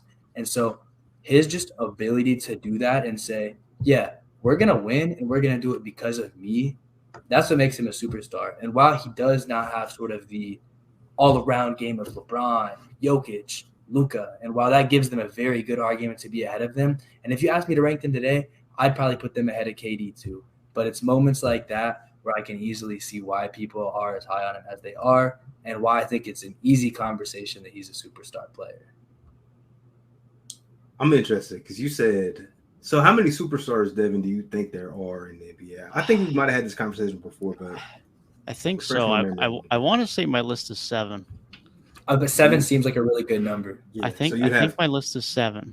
So you'd have KD, probably Giannis, Jokic, KD, Curry, Kawhi, and the other two are now slipping my mind. We are too far removed from the basketball season. LeBron. Giannis, Jokic, KD, Curry, Kawhi, Embiid, and Luka. Yeah, that would be my 7. Giannis, Jokic, KD, Curry, Kawhi, Embiid, and Luka. And yeah, LeBron's no longer a superstar in your eyes. oh, that's the 8. I always knew I had 8, and I always forget the 8. There we go. Yeah, Thank you. I think I have 8 as well. Now I just forgot LeBron. Just forgot LeBron. I haven't I watched would- anyone play basketball in too long, man. I would agree with that. I think those are guys that can be like the clear one on a championship winning team. Yeah, those I don't really have anyone else in debate for that, but that's definitely my 8. And yeah, I'd ask me on the day, I'd probably flip between KD and Embiid for the bottom of that list. I think I would agree. I think at this point, LeBron might be in that bottom 3 as well with them. I got it because I don't know if LeBron as the number 1 today is like more prone to getting the job done for a title. The Lakers stink, man. Come on now. the Nets cast wasn't much better. The Nets cast was true. more dysfunctional. I'll still take their roster as individual pieces. Come on, Their they had Stanley Johnson starting games, Austin Reeves. No disrespect, but come on. Compared to like Joe Harris, Steph Curry. It was Joe Harris didn't play last year. Not last year, but He missed before, a I guess. decent point, yeah. He missed I'll part take where it Bruce. matters. I'm taking Bruce Brown over Stanley Johnson though, like Big facts. 100%. I agree. I think they all dealt with their individual things. With Embiid not having Ben Simmons for like half the season. I mean, his second best player for half the season was either Tobias Harris, who we've talked about way too much in this episode already, or like a second-year Tyrese Maxey. Hey, Steph Curry was killing it for a minute though. Don't sleep on that. He was killing it. After the trade. That's what I mean. After the trade. Oh wait, no. Seth went. Never mind. Yeah, that was before the trade. Yeah, Seth was killing it. You're right. He was averaging like 17 Right. a game at one point. And I was like, Seth really evolved his offensive game last year. It was good to see. Joel was an MVP candidate for a reason. Now, if I had to say, I still think he's probably like 5th or 6th best player in the league. My like top 3 is probably exclusively reserved right now for Giannis, Curry, and Jokic. Jokic is probably the most arguable in that, which is kind of weird given his statistical dominance. But I think Giannis is the best player in the NBA. Curry just won Finals MVP and had the most impressive playoff run and is the best of all time in a lot of things right now. And then Jokic was the MVP who put up the most statistically dominant season in basketball. That's my baseline super, like, those are my top 3 players in the league. But there could definitely be arguments for, like, Luka in there or whoever you may have, or like a healthy Kawhi. I don't know if anybody would make that Kawhi argument right now, but like when you see healthy Kawhi, there's not a lot of negativity associated with that. Healthy Kawhi is usually doing whatever he wants to anybody. I mean, healthy Kawhi, every time he goes off in the playoffs, we're all like, is this the best player in the world? Yeah. Every single time, every year. That is the cycle of Kawhi Leonard. Yes. Cycle of Kawhi Leonard every like 5 years. You're like, is he the best player in the league? I mean, he was nearing that discussion in like 2017, to be honest. I mean, he was about to take down that Warriors squad. They had the super team, but he was still the 2 seed, and that team was really good. They was not about to take down the Warriors. They probably would have won game 1. They got bro, they were going to take down the Warriors. Hey, listen, they if that Rockets team, nothing. Bro, if that Rockets team with Chris Paul, because listen, if Chris Paul's hammy went out in game 1 while they were up and they lost that series in 4 or 5, y'all would have said, oh, no, the Rockets were not about to take down no Warriors. They were just up in game 1. But you know what? Well, we saw a full series of that. We saw 2.5 quarters of Kawhi going with it. Bro, I had this every time I talk to my dad, because he loves Kawhi. Like, I think he has a man crush on Kawhi Leonard. Right? we always had this conversation, and he really thinks like, I don't know if he thinks it, but he thinks like that would have been a series if Kawhi didn't get hurt. I personally don't think it would have been. I think they would have got 4-1, honestly. Like, I don't think it would have been that much of a series. Really good, bro. That team was really good. That 2017 Warriors team was insane. Like, that team was really, really, really good. Like, crazy good. Like, the first 2 rounds of the playoffs, they didn't even get scuffed. Like they were blowing teams out basically by 20 every single game. You know what I hate? You know what the worst thing is here? Is that you're totally right. You're totally right, bro. I'm sorry, bro. And yeah, I want to put on for Kawhi, but because like he was on a different level that year. He just came off the back-to-back. Like he came off back-to-back defensive players of the years, and he definitely had an argument to be the MVP. His team was better than Harden and Westbrook's team, and he was far and away the number one on it. It was just the Spurs were known for being historically good and having a good coach and good supporting cast, and I think that held him back.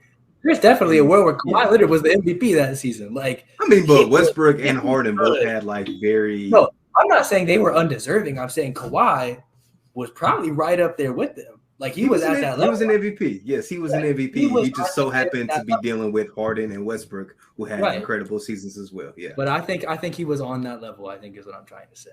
Definitely. Yeah, he was nice, and then he went away for like 2 years, and then it was like, oh, he's nice, and then he went away for like a year and a half. Comes back in that playoffs, bullying the Jazz, and we're thinking, oh, he's nice. Gets out, and now he's just gone again, and he's gonna be the biggest. The same thing in April. He's nice. He's gonna be the biggest anomaly, I think, in the history of basketball. Say he comes back next year, and the Clippers roster looks dangerous already. If Kawhi plays 55 games next year and goes on a playoff run and they win the title because that cast is ridiculous with or without him, people are going to start the same conversation, and he's going to be such a statistical anomaly because there's role players who I think Tobias Harris has more career points than Kawhi Leonard does. But Kawhi Leonard, if he won that title with the Clippers, he has 3 rings, 3 finals MVPs on 3 different teams, a 4th finals appearance, 2 defensive player of the years, all-star appearances, all-NBA, but then like no MVPs in his all-time stats. And in an era that was dominated the most by LeBron, whose big thing is longevity, all-time stats, being an Iron Man for so long. Kawhi's like the anti-LeBron almost. Really good finals record, low all-time stats, but every time he's here, he's just like destroying everybody. But yeah, it's like he's an anomaly that I'm glad I get to witness live because he's going to be that guy in 20 years that people are like, what the heck was this dude doing? He was that good? Bro, he was that 20,000 career points. Yeah, like him and D Wade are in a hot lock debate right now for the best player to never win MVP, in my opinion. Not without thinking about it that heavily. Him and D Wade are in a hot lock debate. Who's better? I don't know who's better, and I don't know if I even want to put my name on who I think is better. I don't know. I love Dwyane Wade. Like that is what I have a Miami Heat jersey in the midst of a Celtics Heat rivalry because of Dwyane Wade. I also have a D Wade jersey. That's tough. That is very tough, man. Because D Wade kind of like they're in very similar boats. Like D Wade only has like 22,000 career points. Like obviously 3 championships where he was the best player on one of those finals teams. But Kawhi got the D-poise. D Wade probably has all NBA. He probably has a decent amount of all defensive teams too. That's actually a good debate. I never even really thought about that, Gabe. D Wade, that's a really good defensive guard. But let's be honest, in that era, defensive player of the year, like half his peak was either Ben Wallace or Dwight Howard winning it. Like, yeah, guards. I mean, obviously, guards don't win it unless you're Gary Payne or Marcus Smart or Jordan. Or Marcus Crazy or Marcus Smart. Crazy name that. We didn't even give our number 1. Bro, okay, listen, that's the most boring part of the whole list. Bro. Number 1. Who's your number 1, Tyrik? Al Horford? Jeremy Grant? No. Bro, I had to look at him again because I was making this list and I'm like, these dudes. I looked at it. I was like, why have I not seen Jeremy Grant's name yet when doing this research? And I was thinking, I'm like, yeah. And he was listed as small forward. But if he was on this list, he's probably like 7 or 8. Damn, like, I didn't even put him in honorable mentions for my small forward. That's crazy. I must have just forgot about him, to be honest. Which is great. I don't think he would have made it. Yeah, I mean, I only really had one honorable mentions for small forwards. After that, it was a whole other tier. Right. So My 10 was Consider Wiggins. it. My 10 was Wiggins, and I think Wiggins was better last year than Jeremy Grant was. My first, Yeah. him and OG Anunoby, I think is a really good comparison. Who was at my 11, but I don't think he would have been on my list, no matter how Give much me I Wiggs. thought about it. Give me Wiggs. Second best player in the finals. Facts. Hey, Andrew Wiggins. People were talking about Wiggins for Finals MVP after like game 2 or 3. Like, that was insane. I would have pushed some nasty Curry agendas if Wiggins got Finals MVP. And thank the Lord, bro. I'm such a homer for Steph Curry, bro, which is crazy because my favorite team has one ring and it was by beating Steph Curry.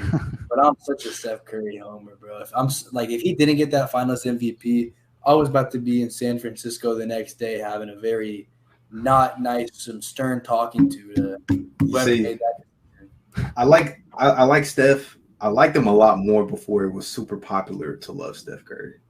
Yeah, I feel that. Like, I respect him. I'm still a low-key fan, but man, I miss the days when it was like the Warriors. It wasn't cool to be a fan of the Warriors. Like, back with the Andrew Bogut and David Lee days. Back in those days, man. Like, as a kid, like when I first started watching basketball, I was a Celtics fan, and then my favorite team that was bad was the Warriors because I love Monte Ellis, and then Steph Curry came to, and I like Steph Curry.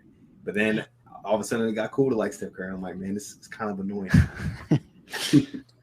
Hey, I'll say, I think I really got on the Steph Curry train a little late. Like, it was like, oh, this dude's a cheat code in 2K. How the heck is he shooting like that? Around like 2015, 16, You got to watch the basketball late, though, so it kind of makes sense.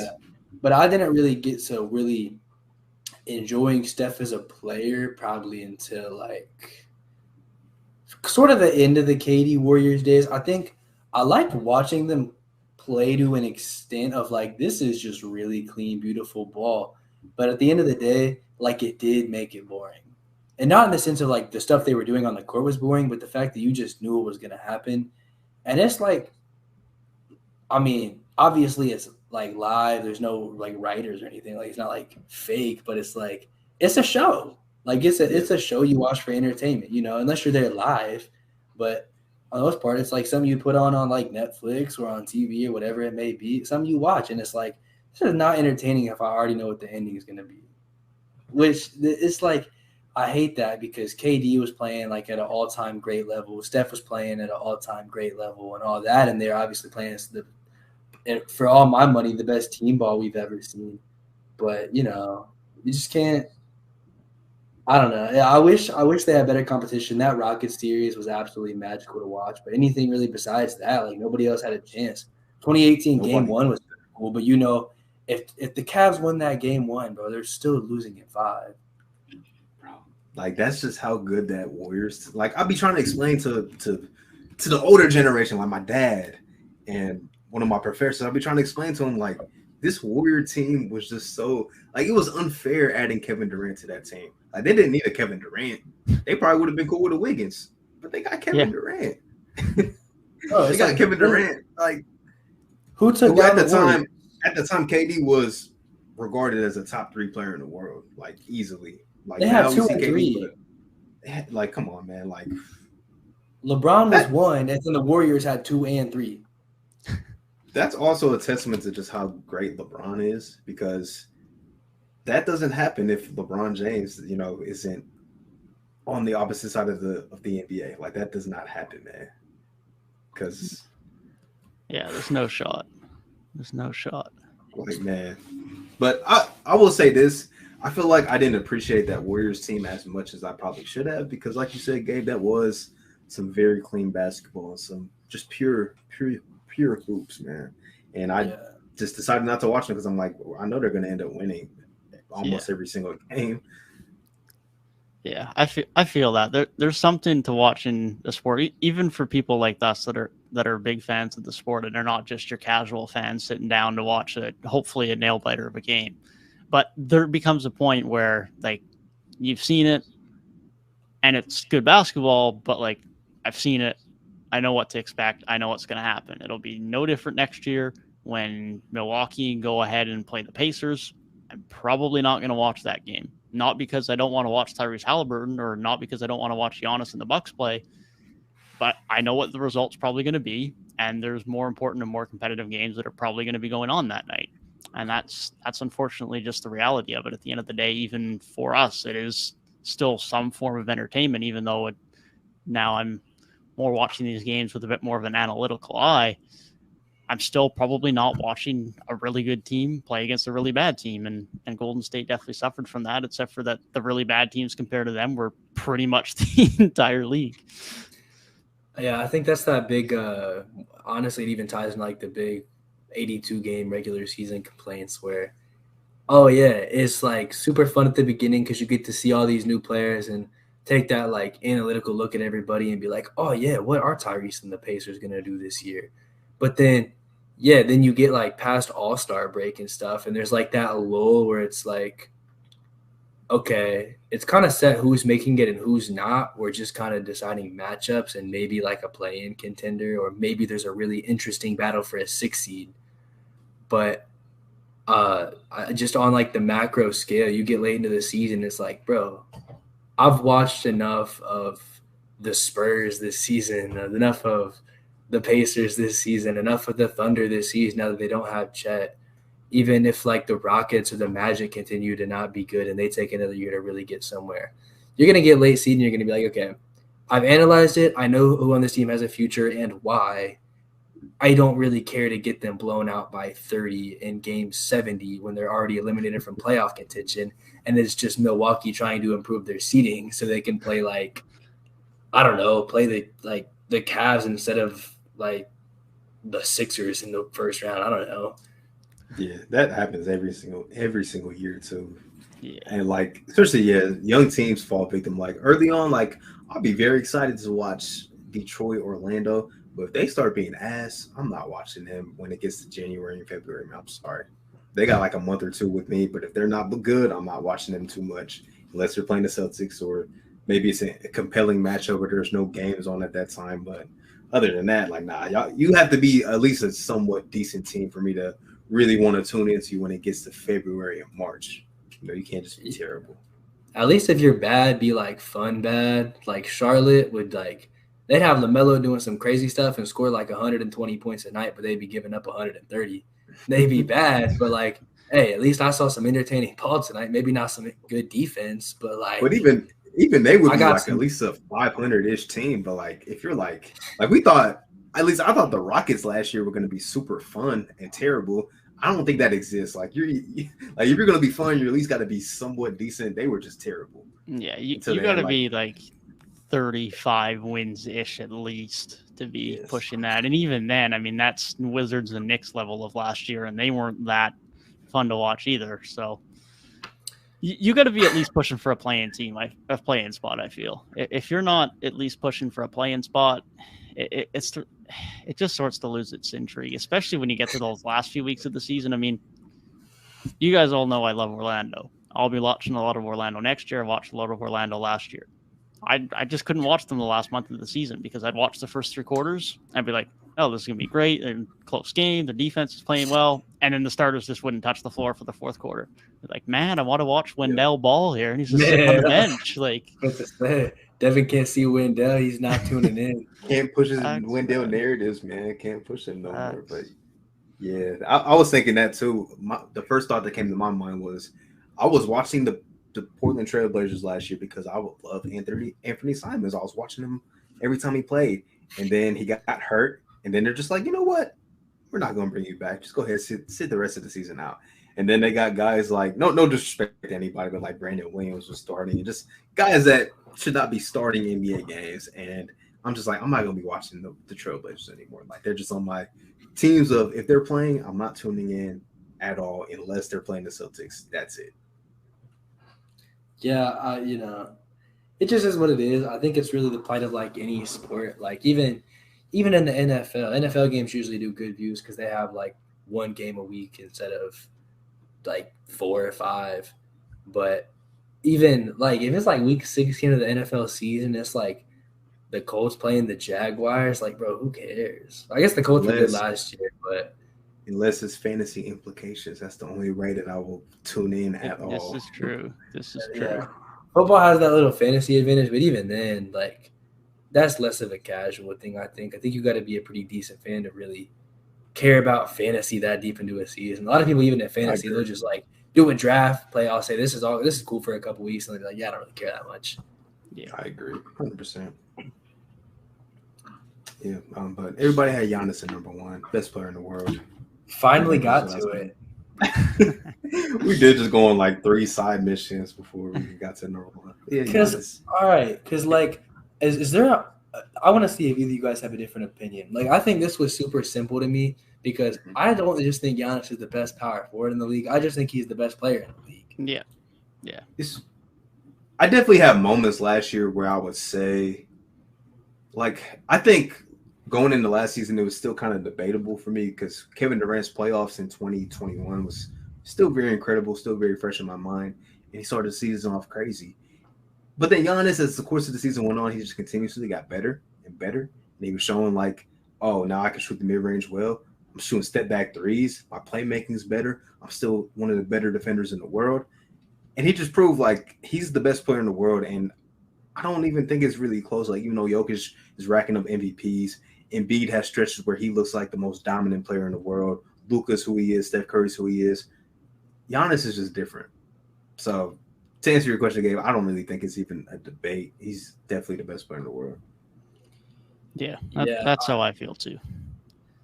It's really like, I know last season, really, until he had that big midseason slump, Curry was leading the MVP race pretty unanimously. But still, like, when we got to the end of last season, if you guys remember, Giannis was my MVP pick because I'm like, okay, if you already have a couple MVPs, like, you have to do something greater to get a third. And for me, I gave Giannis the MVP again because he, for me, cemented himself as the best player in the league. Because he just come in, and it was like, I think you've reached a certain level when you come in and you have like 30, 15, and 6, and it's just a Tuesday. Like you have a different level when his off nights are other people's careers. Agreed. And Wade in the playoffs, like the fact that was even a 7-game series was solely because of him. And you could tell by game 7 he was gassed because he left everything on the court those first 6 games because he was doing everything. Like as good as defensively the Celtics were, Giannis was still getting 40.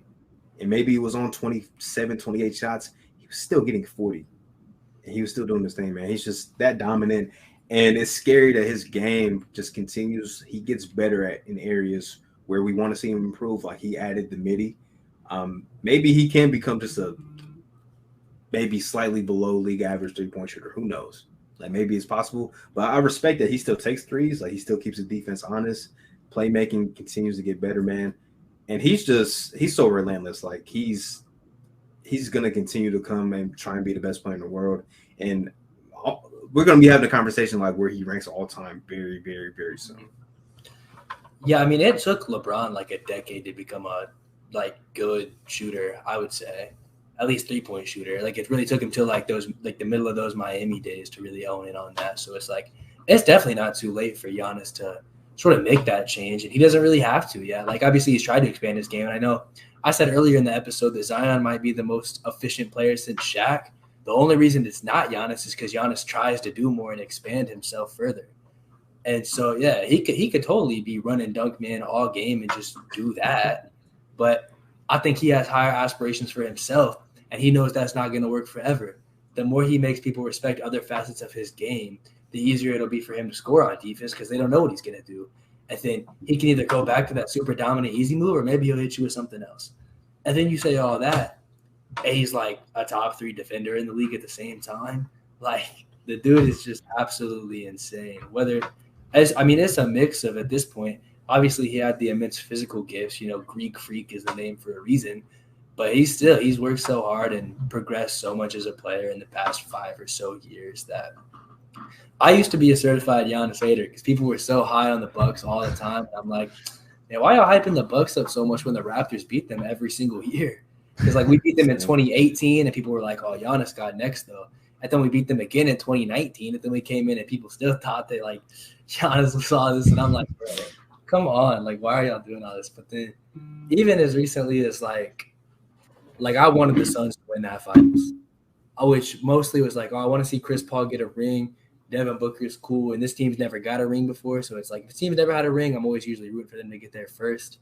But really, in the past like year or so, I've really come around on Giannis, and even beyond at basketball since like I'm happy he's the best player in the league just because he's such a good guy. Like I think the thing was for so long is that like LeBron was the best player in the league, and he was never in any off the court trouble. Like everybody could like look up to him as not just like the greatest player, but also like a mentor, sort of like somebody who you could look up to and somebody you want to be the face of your league. And like, okay, he totally deserves this. Like, and he's humble about it, and that's super cool. And then Steph was kind of the same way as he was kind of in those face of the league conversations for a while. And now that it's Giannis, it's like, okay, the league is in good hands with him at the front of it. Yeah, definitely. It's a great guy to have at the front of it, from the international game, from the transition of the impact of bigs, from how good at basketball he is to how good he is off the court. Like there's no knock to Giannis being the face of your league, man. It's nothing but positive things. He was killing the Eurobasket too. Yeah, he was. Definitely was. Man, yeah. I didn't watch a lot of Eurobasket. I think I saw that Dennis Schroeder knocked him out though. And Schroeder was going crazy, and Lauri Markkanen was going crazy. Denny Avdija. It's a good reminder just to show how good some of these quote unquote role players are in the NBA. It's like, yeah, like once they actually get a chance to be the guy, like they're still pretty darn good. You guys think Dennis Schroeder doing that in Eurobasket got him that contract? Definitely. I think it helped. Definitely helped. I really. It's weird. I feel like Dennis Schroeder was still like easily an NBA player. Like I was honestly, when I saw he got signed, I was kind of surprised that he was still a free agent. Like I thought it was just some small move that kind of went under the radar. But yeah, the fact that he got signed, I mean, it is the Lakers, so we're always dying for everybody. But like, still, like that's cool though. The fact that playing in the international game like that, and I think as that's gotten more exposure with like half of the top 10 being international players. And that's just cool to see. I feel like that's one of the first instances I've seen of where somebody plays well in like Eurobasket or something and then instantly gets themselves a contract. Yeah, it was good to see. I wouldn't have been surprised. I still would have expected him to get a contract regardless, but it definitely helped. There's no doubt about it. Like you say, it's good to see, man. It just shows how much more of a global game basketball is becoming. It's becoming less and less isolated to just the NBA from an international standpoint, from a Eurobasket and international fans, from the WNBA's continued growth. I'm still not someone who's personally found the time to watch much of it, but I'll tell you, there's been a lot more that I've just seen of the WNBA this year, and its increased popularity. It's just basketball is becoming, obviously the NBA is still the central hub, but there's just more than the NBA now. And it's just good to see that growth as a whole in the game. If not already, I think it's close to becoming the second biggest sport in the world. I think that's very arguable what it is. I think that number one is obviously soccer / football, depending on where you're from. But like basketball with its popularity in China, where that's like 2 billion people already. Obviously, its popularity over here, and then now it's growing in Europe so much as well. Even now, the NBA's increased market in Africa, especially with having like, I think it's going to be understated as time moves forward. Like the impact that having Embiid as one of your premier players right now is going to have on like that market as they keep trying to expand into Africa. But like, they're really going everywhere pretty much. And it's super cool to see, just because I mean it's since it's my favorite sport personally, it's like I'm glad that it's not becoming like a niche thing or something that's dying off, and it's just continuing to grow as time progresses. Yeah, I mean, like you guys mentioned, like Dave was saying, like you see a lot more WNBA clips on social media. I mean, I was seeing the majority of Eurobasket stuff from Twitter and Instagram. Yeah. Like that's where I was getting most of my like, oh, like this is what's going on. Like it's really a global game now, and it's probably never will get bigger than soccer because soccer's been the biggest sport in the world for forever. But it's cool to see. Like, it's probably is, I would say, number 2. Like, I can't think of anything else that might be above it. Cricket's probably got an argument, but that's That's the thing. I'm just not familiar enough with cricket because it's not popular really in the Western world. Yeah, I'd say they're on about a similar tier right now. You could argue it either way. Definitely, but I mean, like, we see people from. I mean, you look at like the top players in the world. A lot of those guys are foreign players. I saw. I think I was on TikTok and somebody made the argument like 3 of the top 5 players in the world right now might be foreign-born guys, and it's like it's an argument. Like, it's crazy. Like, there's a lot of great talent that's from outside of the U.S., which is great to see. And we got more coming in. Like, Victor's coming over from France next year, who's supposed to be the best prospect since LeBron James, which we've heard that several times. But it's a global game, which is good to see, man. Like, we're seeing talent come from all areas in the world, and yeah, like you can go all around the world and people know like who LeBron is, who the Lakers are, who the Warriors are, Steph Curry. Like, it's good to see, man. It's very refreshing. Yeah, I think even you said 3 of the top 5. I think a lot of people's rankings might have 4 of the top 5. Like all 5 of their top 5 might be from different countries. If you have like Giannis from Greece, like Curry from America, then you have like, say you do Jokic, Embiid, Luka as the rest of your top 5. That's like, I don't think that's a reach to say that's somebody's top 5. I don't know if that's my top 5 just off the top of my head, but like if somebody says that to me, but given just off last season's play, I mean, I don't think I can be mad per se. No, definitely. And that's really from 5 different countries. Like, that's insane. I don't think that's ever happened. It's not crazy to say at all, man. Kyrie's from Australia. Man, yeah. Kyrie top 5 too. Bro, you see the way he gets buckets, bro? You can't stop him. The best bag ever. He would cross up your favorite player. If you're a bad guy, Kyrie is your dude. If you're a bad guy. Kyrie or Jason Tatum? Give me Kyrie. Really? Oh, I thought Jason Tatum went. Yeah, we're still working back from that. I'm gonna need an MVP caliber season for me to like kind of forget about it. He's gonna have to give the Celtics number 18 for you to really. Yeah, that'll make me forget all about it. I got you. Skip banner 18. That's all. Man. Yeah. Small ask, JT. He heard it here first. Yes. Man. That'd be a crazy swerve if Jason Tatum was listening to 3 Point Weekly but couldn't talk to Tyrik in real life. Crazy swerve. Would be insane. I saw this question too because we didn't really discuss this after the Donovan Mitchell trade. But now the Jazz are completely going to be ass. We know this. So that means a playoff spot is available. Who would y'all give that playoff spot to? Hold up, let me do it. I mean, the Clippers have got to take up a spot, right? So that's automatically a spot from last year. Do we think another spot's up for grabs, though? I mean, then you're talking Lakers, Trailblazers, or Kings, I guess. But they have to knock out someone else who made it last year. And I don't know if that's going to happen. I'm like sitting here struggling to remember. It went Suns, standings, Grizzlies, Warriors, Dallas, Utah, Denver, Minnesota, and New Orleans. Minnesota. So your teams that you're thinking about that didn't make the playoffs are the Clippers, the Lakers, the Kings, and the Trailblazers. The other 3 being the Spurs, Thunder, and Rockets, but those are probably unlikely.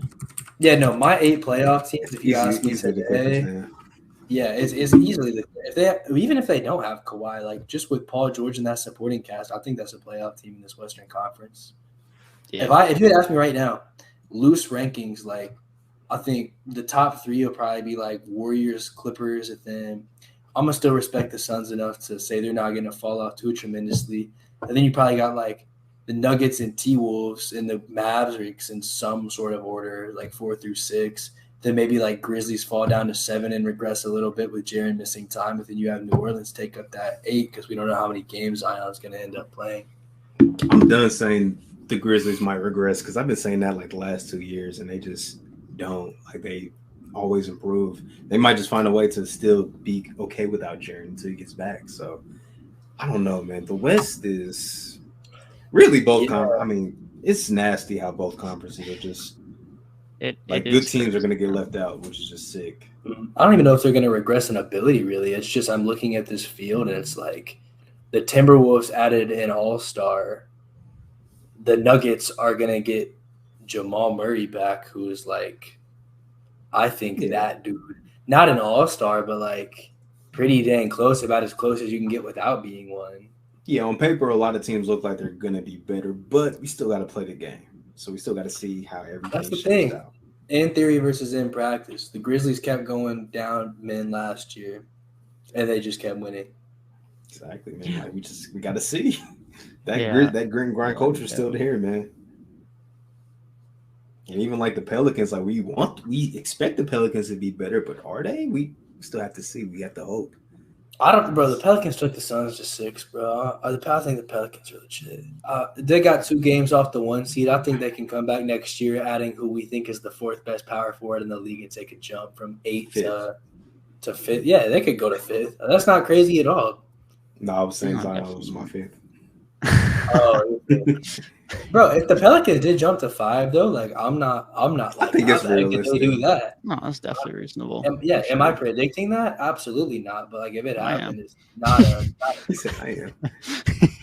Herb Jones most improved. To be fair, I have no idea what I'm projecting in the West. I sit down one day and I make out a rough standings, and then I finish and I'm like, oh, I just put Dallas at 8. I don't want Dallas at 8. This is the problem. And it's the same thing in the East, maybe to a slightly lesser degree, because I feel a little bit more confident in a couple of the teams, at least, that are going to finish at the top. But the West, I feel, for me, is even more unsure. I just have 8 teams that I know are my 8 teams I think are making the playoffs. And on any given day, you could pretty much argue them all 1 through 8. I don't know. I've never been so clueless going into a season having an idea what the standings are going to be like, specifically for those playoff teams. And what's crazy is we are like a month away from basketball, and it's still such a blank spot because and then even talking about the East is like a really good team is going to get left out of the playoffs in the Eastern Conference, which is just like, one, it's unheard of because the East has typically always been inferior, and there would be like 38 win teams making the playoffs, but now it's like there's like a legit 9 really good teams and only 8 playoff spots, which is so bizarre. I don't think you'll hear a lot of calls for ending the conference system this season. I always hated that argument personally. I never liked it. Yeah, I think literally this is nice. Everybody was just ducking LeBron, man. What can you say? No star players were signing to East teams. Not anymore. Not anymore. Yeah, Melo came to the East, but I mean, that was like for the bag pretty much more than anything. But, speaking of, I would take Carmelo with the Celtics, man. I've been wanting to talk about this. I would take that as the Gallo replacement. Yeah, that would fit that role in pretty well. But I guess we don't want him now all of a sudden, but that's fine. That's okay. I chose Brad Stevens. Fair enough. If you guys thought like any team that made the playoffs last season that you think could just like randomly disappoint, who do you think that would be? I mean, I don't think it would be random, but yeah, the Bulls. That's probably my team I'm most worried about disappointing. If I'm talking about a random disappointment, then probably the Heat. But I think my random disappointment team is the Denver, just because I'm not really sold on MPJ being consistent. And like, say Jamal Murray doesn't come back full strength, I could see a world where it's like Jokic is now like this far into having to do it all by himself all the time, and maybe it just starts to kind of falter the whole system a little bit, whether he's gassed or whatever it may be. I could definitely see them faltering in that world. I don't want them to though, because I really like watching Jamal Murray play at a high level. But yeah, I don't even know if I can call the Bulls a disappointment, because I feel like when you see like that list of like, here's 9 good East teams, one of these teams is going to miss the playoffs. I feel like everybody thinks that it's going to be the Bulls. Yeah, if they had Lonzo Ball healthy, ready to go, I'd feel a little bit better about it. But not having Lonzo really hurts, man. Hurts their defense. Don't love their guard depth behind that, because then that means that Dragic or Desumu's probably starting, or you're sliding up one of your wings into the starting lineup on full time. Probably Patrick Williams, but then Caruso starting. Like, it's not ideal. They're good depth pieces, but they're not ideal to be regular starters. Your defense is worse, and I mean, the East is just so good. But briefly back to your Denver point, what do you consider a disappointment for Denver? Because I'm not that high on them for the regular season either. I think if you're a team that has a 2-time MVP back to back, I feel like it's a disappointment if you're like in play-in range. And I think that they could end up having to play in the play-in to secure their spot. Obviously as a 7-8 side, not as a 9-10 side. But like, I think it would be like if the Bucks in like 2021 because that was the first year he didn't win MVP. If that team was like a 7 seed that year, like an insane disappointment. I think it's a little bit different because Jokic won the award as like a 6 seed.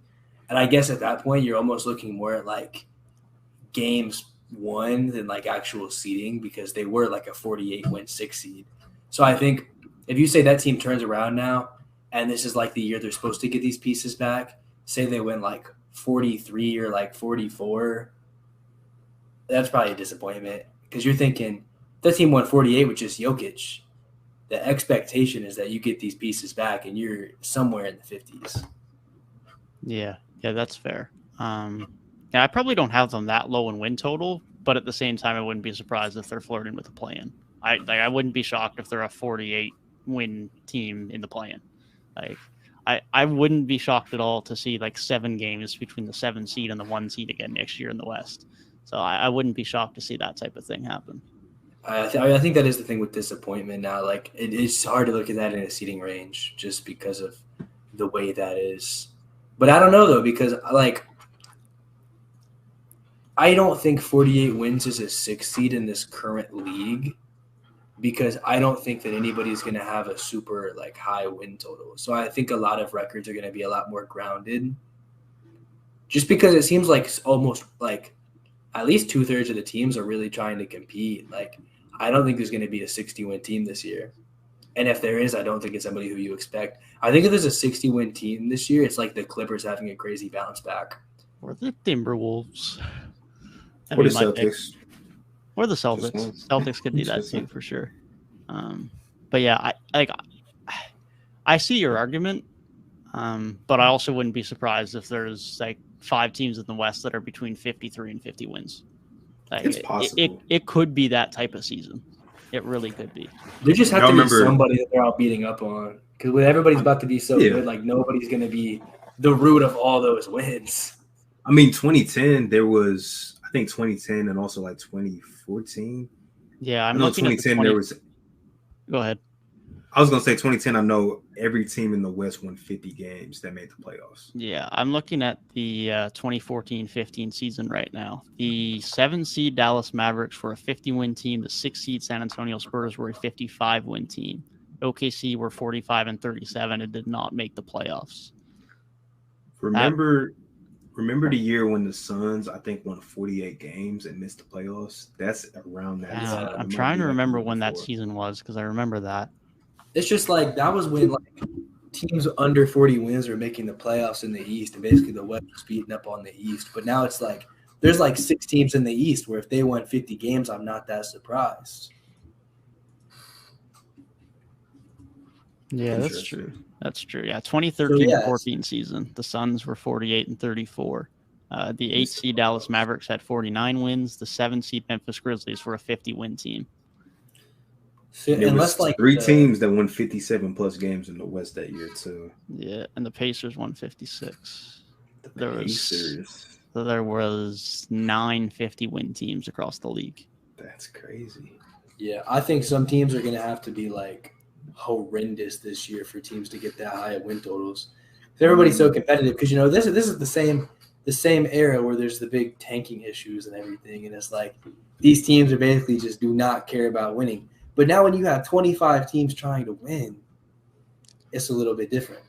Here's another year that kind of sticks out. 20 2008, 2009, the Eastern Conference had 3 teams with 59 plus wins, and then the Lakers won 65 in the West. That's kind of crazy. Yeah, that's like a top-heavy league. I think that's kind of the term I'm looking for. Is like this league doesn't feel top-heavy, which makes it weird. Like I feel like the wins will just balance out a little bit more than they usually would. That's a good point. Like, do y'all like? I think going into next season, there's not one team that we're just looking at like that's clearly the best team in the league. I don't think there is. Like, I have questions. Even like who I think the best team in the East is, I think the same thing about the Western Conference too. Even though I would probably lean towards the Warriors being the best team in the West, I don't think it's by that big of a margin. Same thing with the East. Like we're gonna hopefully a very competitive season where like there's gonna be a lot of parity. Yeah, I completely agree. And I mean, just as we were talking about not too long ago, we just talked about the Pelicans pushing the Suns to 6 games, and that was an 8-verse one last year. And the West probably even more competitive with some of his bottom end teams this upcoming season. So, I think it's going to be I don't think there's any way to clearly tell who's going to be the best in either conference, at least not from the rip. Yeah, I know. I think if I had to like predict a conference finals, I'm probably going like Warriors versus Clippers, and then like Celtics versus the Bucks. But like, say none of those 4 teams make the conference finals. There's a world where I'm not too surprised by that. Because what if the Mavericks make a run because, you know, like Luka continues to even get better, then they have a little bit better of a cast around him. And then like the Suns still stay consistent and they go back. I mean, that's not too crazy of a world after all. I mean, maybe a little unexpected, but it's not like, what the heck? How did they make that run? It's not like the Hawks making it the other year where it's like nobody predicted that one. Yeah. There's a world where the Timberwolves are a top 3 defense and Anthony Edwards goes and averages 30 a series in the playoffs. MVP. Yeah, say the Grizzlies like break through and they take another step and suddenly they're in the conference finals. Like, that's not weird. And then on the Eastern side, it's like, who predicted Miami to go back to the conference finals last season? Not me. Philly still hasn't made one conference finals under Joel Embiid. You got to figure out that's going to happen at some point, you know. Like, I don't think they can just continue to underperform forever, if you call it underperforming. I feel like most of the time when Philly loses, it's usually underperforming. It's usually whenever they lose, I feel like it's usually to a better team. Nah, the Hawks were not except a for better the team. Hawks. Okay, the Hawks is like the one that's like that was really bad. That was the bad one because they actually thoroughly got outplayed that entire series. Honestly. Yeah, that one was rough. That one was really rough. Man. Yes, that was, but on like a general scale, that was a big underperforming year. But like in general, like 2019, like I'm not gonna say they underperformed because Kawhi hit one of the greatest shots of all time. I can't say in the bubble that they like underperformed because like Simmons was out and the Celtics were just walking over them. So a lot of times, but it's like, dude, I don't see a world where Joel Embiid never makes a conference finals. That's just another team where it's always something. Like how we said about Anthony Davis, just with Philly, it's always something. Like something always comes up. Yeah, definitely. Back to your Timberwolves point real quick. I think they have, because you said like they could probably be a 60-win team. I think there's also a world where they're like a 43-win team. Like they have 100% range. 100%. They have such a crazy range, man. Definitely. They're probably the team that I could fluctuate the most on next season because things could click and they could be absolutely amazing in the regular season, or the Towns Gobert combination could just be terrible and it just plummets them down. I think the thing with the Timberwolves, their biggest point of consistency should be the fact that Rudy Gobert was surrounded by not very good defenders and was still like leading that team to a top defense and a top 4 seed, like perennially. But then at the same time, like they got outplayed in these playoff series. But when it comes to their regular season record, they were there. They were consistent, and that was them. And now the offensive pieces around Gobert are better than just Donovan Mitchell. Donovan Mitchell might be better offensively than any player on the Wolves. I mean, that's an argument to be had. But I would probably say he is. For now. After this year, Anthony Edwards, man. That's what I mean. There's Anthony Edwards. The combination of Anthony Edwards and Cat, and then also not to mention like D'Lo is probably better than the third best offensive player on Utah. D'Lo is still solid, man. People are kind of Right. disrespecting him a little too much. He's still solid, man. People were really down on him after one series, but he had a good year last year. Yeah, Very D'Lo good, is not somebody to be like scoffed at. So yeah, it's like you have Rudy Gobert, who was literally carrying a defense to a top 4 seed like by himself with better offensive help than there was in his previous situation. That should be a good team, all things considered.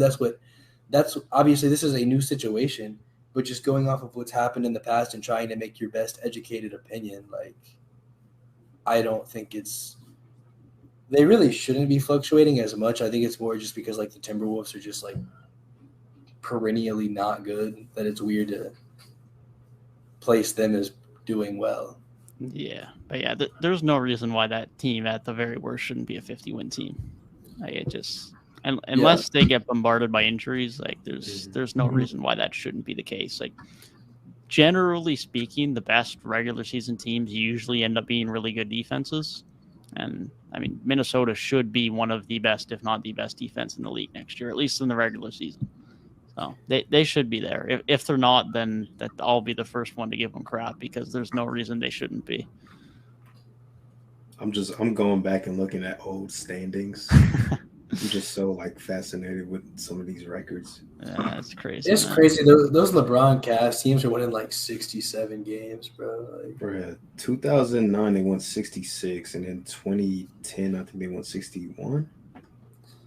Yeah, that's crazy. It's just like, like, dude, when Giannis and the Bucks are winning 60 games, like in years past, I mean, like that was a squad. Like they had Giannis, who was that guy, but like they were a squad. But like, yeah, I feel like 60 wins with those Cavs teams is like, I can see if you like make the playoffs as a solid seed, and then LeBron like has like some magical miraculous run because he's LeBron, and then they went to the finals. But like that team was really doing that well night in and night out.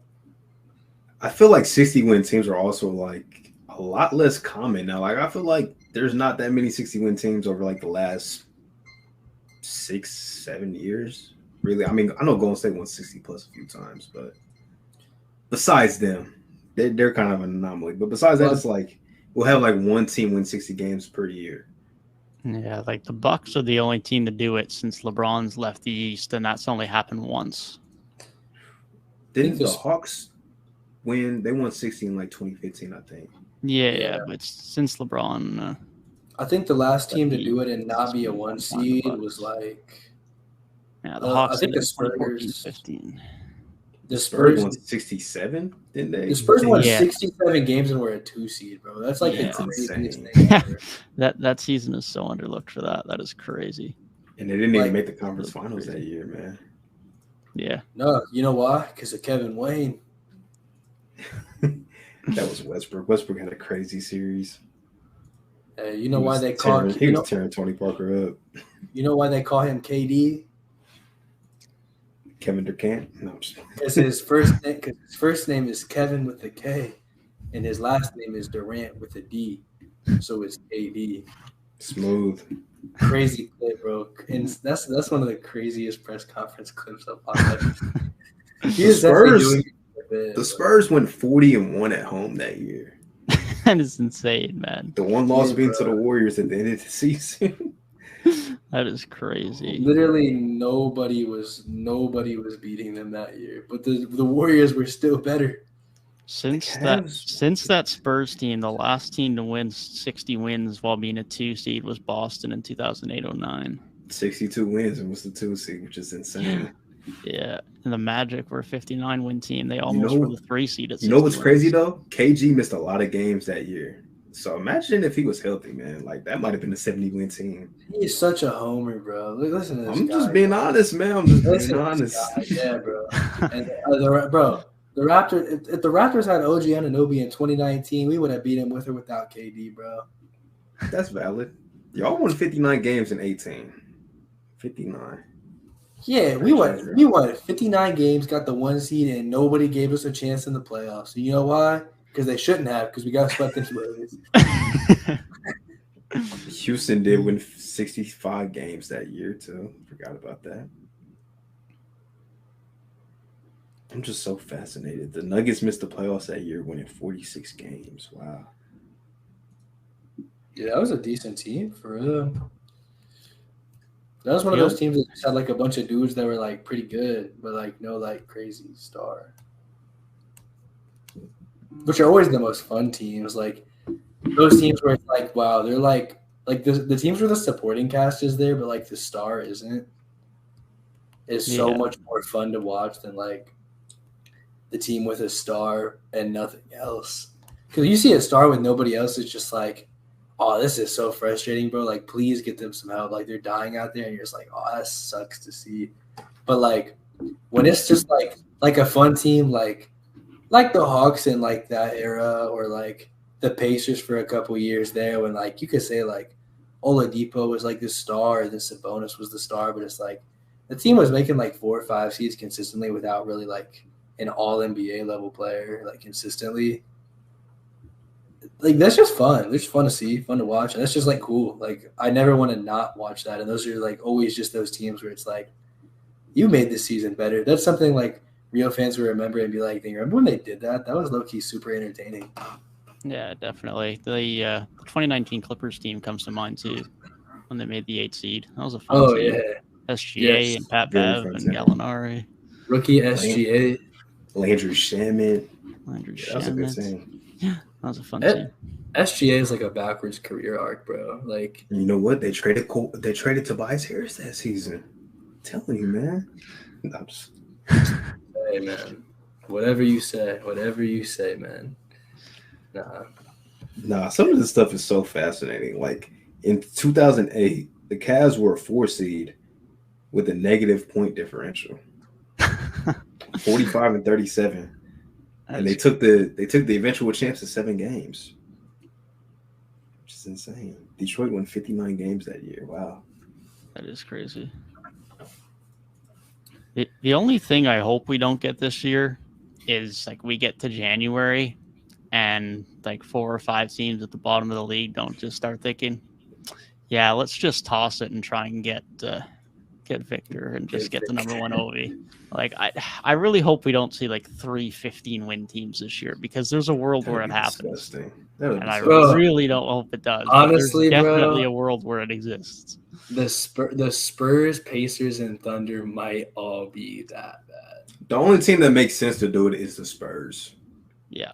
The Spurs should be there. Yeah. Utah should be there. Utah too, yes. Oh yeah, Utah might have. I forgot they've and the Pacers should be there as well.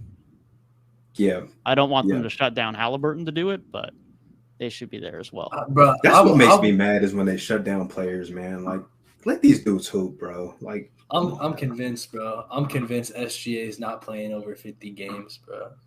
We might get to the point where he doesn't fit their timeline anymore. To be honest. I'm about to put on my tinfoil hat, bro. They're doing this on purpose.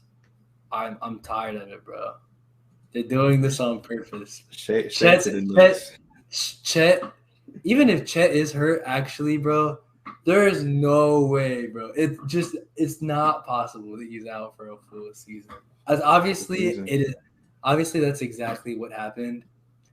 But like, it's just unfathomable that the team where we're like, oh my gosh, maybe they'll like finally be competitive.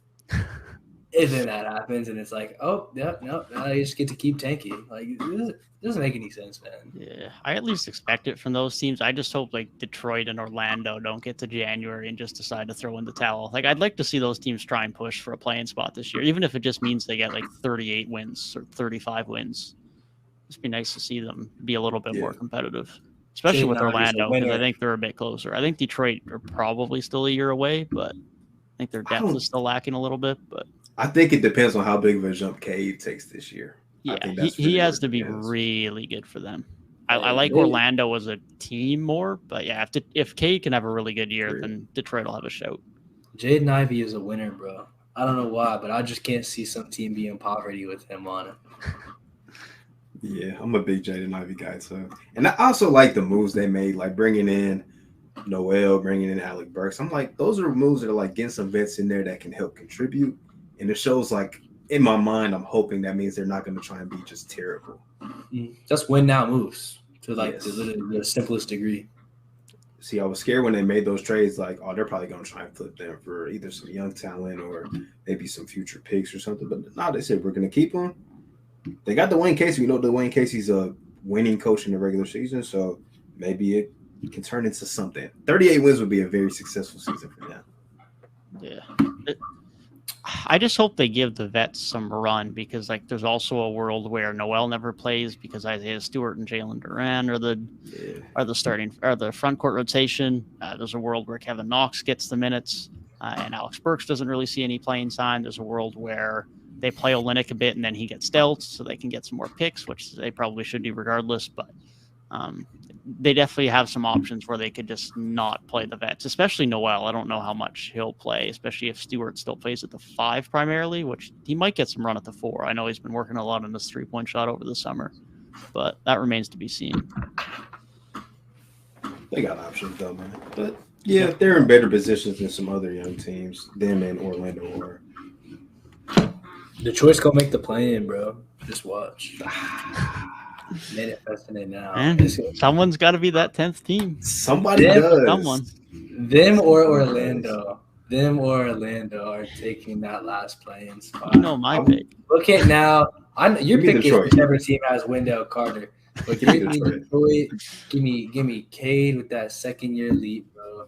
Give me Jaden Ivey. Impact. Keep forgetting players. Sadiq Bey. Give me Jalen 50-point scores. Marvin Bagley. Killian Hayes, the point Bro, they guard. told God. they had to tell nah, bro. They had to tell Sadiq Bey to go home because he was trying to get better too much. And that guy's like, what, your 3rd or 4th option? Like, Picked I'm not outside the even- lottery. I'm not even passed on him. I'm not even trying to be like facetious right now. I'm being facetious about how good they might be, but like as far as their future goes, like Sadiq Bey is not expected to be like the guy that's going to lead this team forward, but he's had like some crazy flashes and stuff. Like I don't know, man. Like he could progress to being the 3rd guy in a big 3. That's not crazy to say. For sure. I think he's going to be a really nice 2-way wing who's got really nice scoring upside. Like, not to the same extent, but similar to the extent of if, like, Drew Holiday was the number 2 option on the Bucks and Middleton was the number 3 offensively, where he can just be a solid 2-way guy. He's never going to be the main guy, but he's just a solid complementary scorer who can give you some good defense. Has got some good length. I think that's a good role for him. I know I've talked to a lot of Pistons fans that think he's got a future, like, multi-time all-star upside. I don't know if I see that, but that's not to say that I think he's going to be bad. I think he's going to be a really good 2-way player. But heavy time all-star is a bit rough, I think. It'll be better if he's not that. It'll be better if he's not that for them. Yeah. I mean, let's put it this way. If Sadiq Bey is that for them, I don't think they're that good. Yes. But I think they will be good. So Jaden Ivey should more so be that guy. That's why they drafted Ivey top 5. Like, exactly.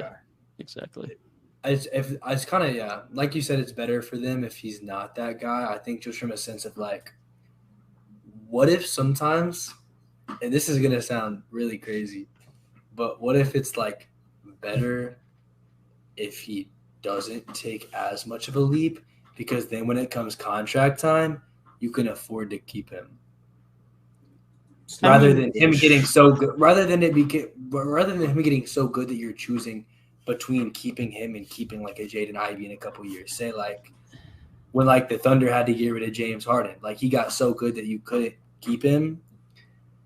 Like maybe Sadiq Bey being a high tier role player is better for the Pistons' success.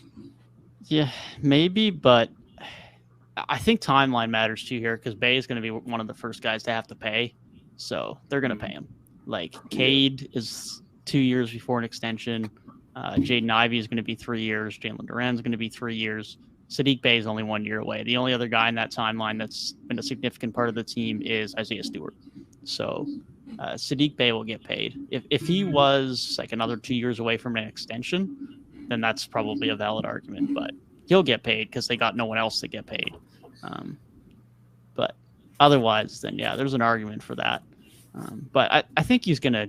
I mean, he's in Detroit. There's not enough to take away from his reps. I think he's gonna show how good he is. I don't think there's gonna be any hiding how good he is.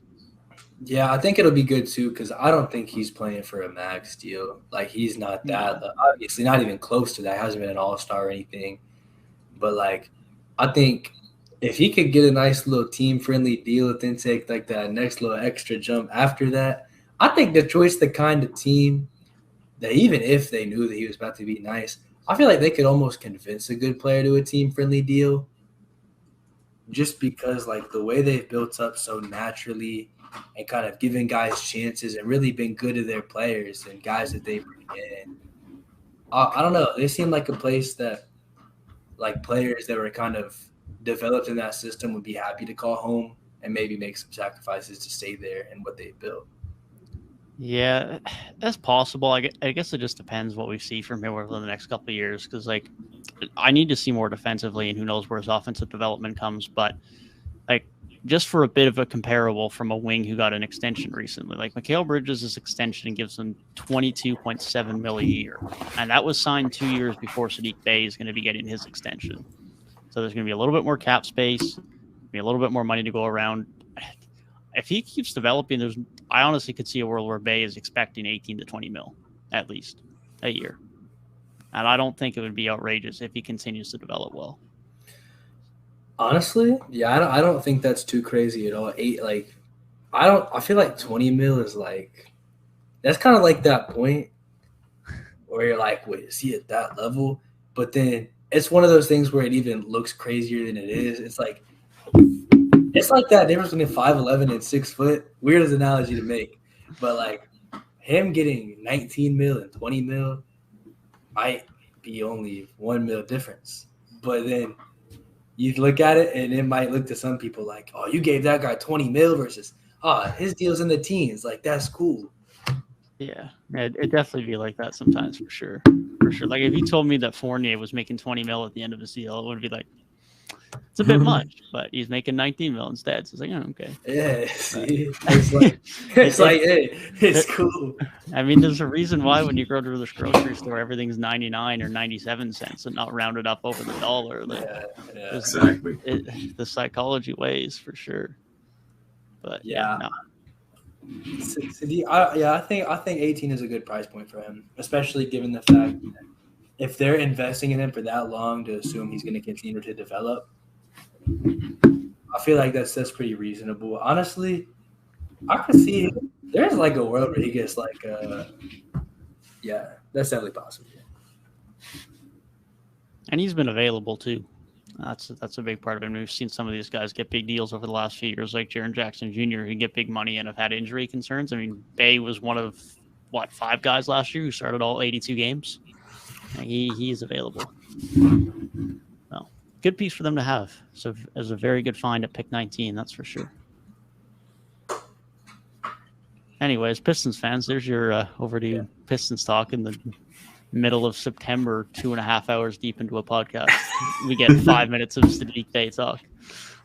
We love the Pistons on this podcast. We love the Magic, and all of a sudden, a Pro Kings podcast. Pro Kings. Are there teams that we're like haters of right now? I feel like we've been very positive. Hornets. I'm still not big on Portland.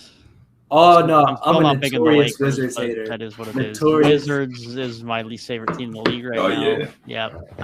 Knicks. I'm not that high on either. Eastern Conference haters, man. I don't hate the Knicks. That's about it, though. That's about it. I don't hate the Knicks. The fact that they thought they were in down mode. OKC got a 1-year ultimatum, and then we'll have problems if they don't start actually trying to win basketball games. I think I do. I'm giving them 1 more year. Bro, I just put on a tinfoil hat talking about OKC, bro. I think that shows you where I stand. I can't stand OKC. Yeah. Sam Presti's either a genius or an idiot. Hey, you know what they say about GN's name? Salmon tanking, bro. And Brooklyn's fine for a year, but this problem's only been resolved for a year, so who knows what we think next summer. So Brooklyn has Kevin, Wayne, Durant, bro. Their future's gonna be nasty. Their future's gonna be so nasty because just saying, like, this is as high as KD's value is gonna be. Yep, it's only gonna go down from here. And Simmons has got to play some basketball for him to have value again now too. So KD gonna win MVP this year, man. KD is not winning MVP. He's going to play 55 games, and that'll be it. He said he's going to play 55 games. He hasn't played over 55 since like 20. You don't be playing games, man. He played 55 games last year. He played 35 games the year before. So since he left Golden State, he has played 90 games. So I am not betting on him playing any more than 55. Wow.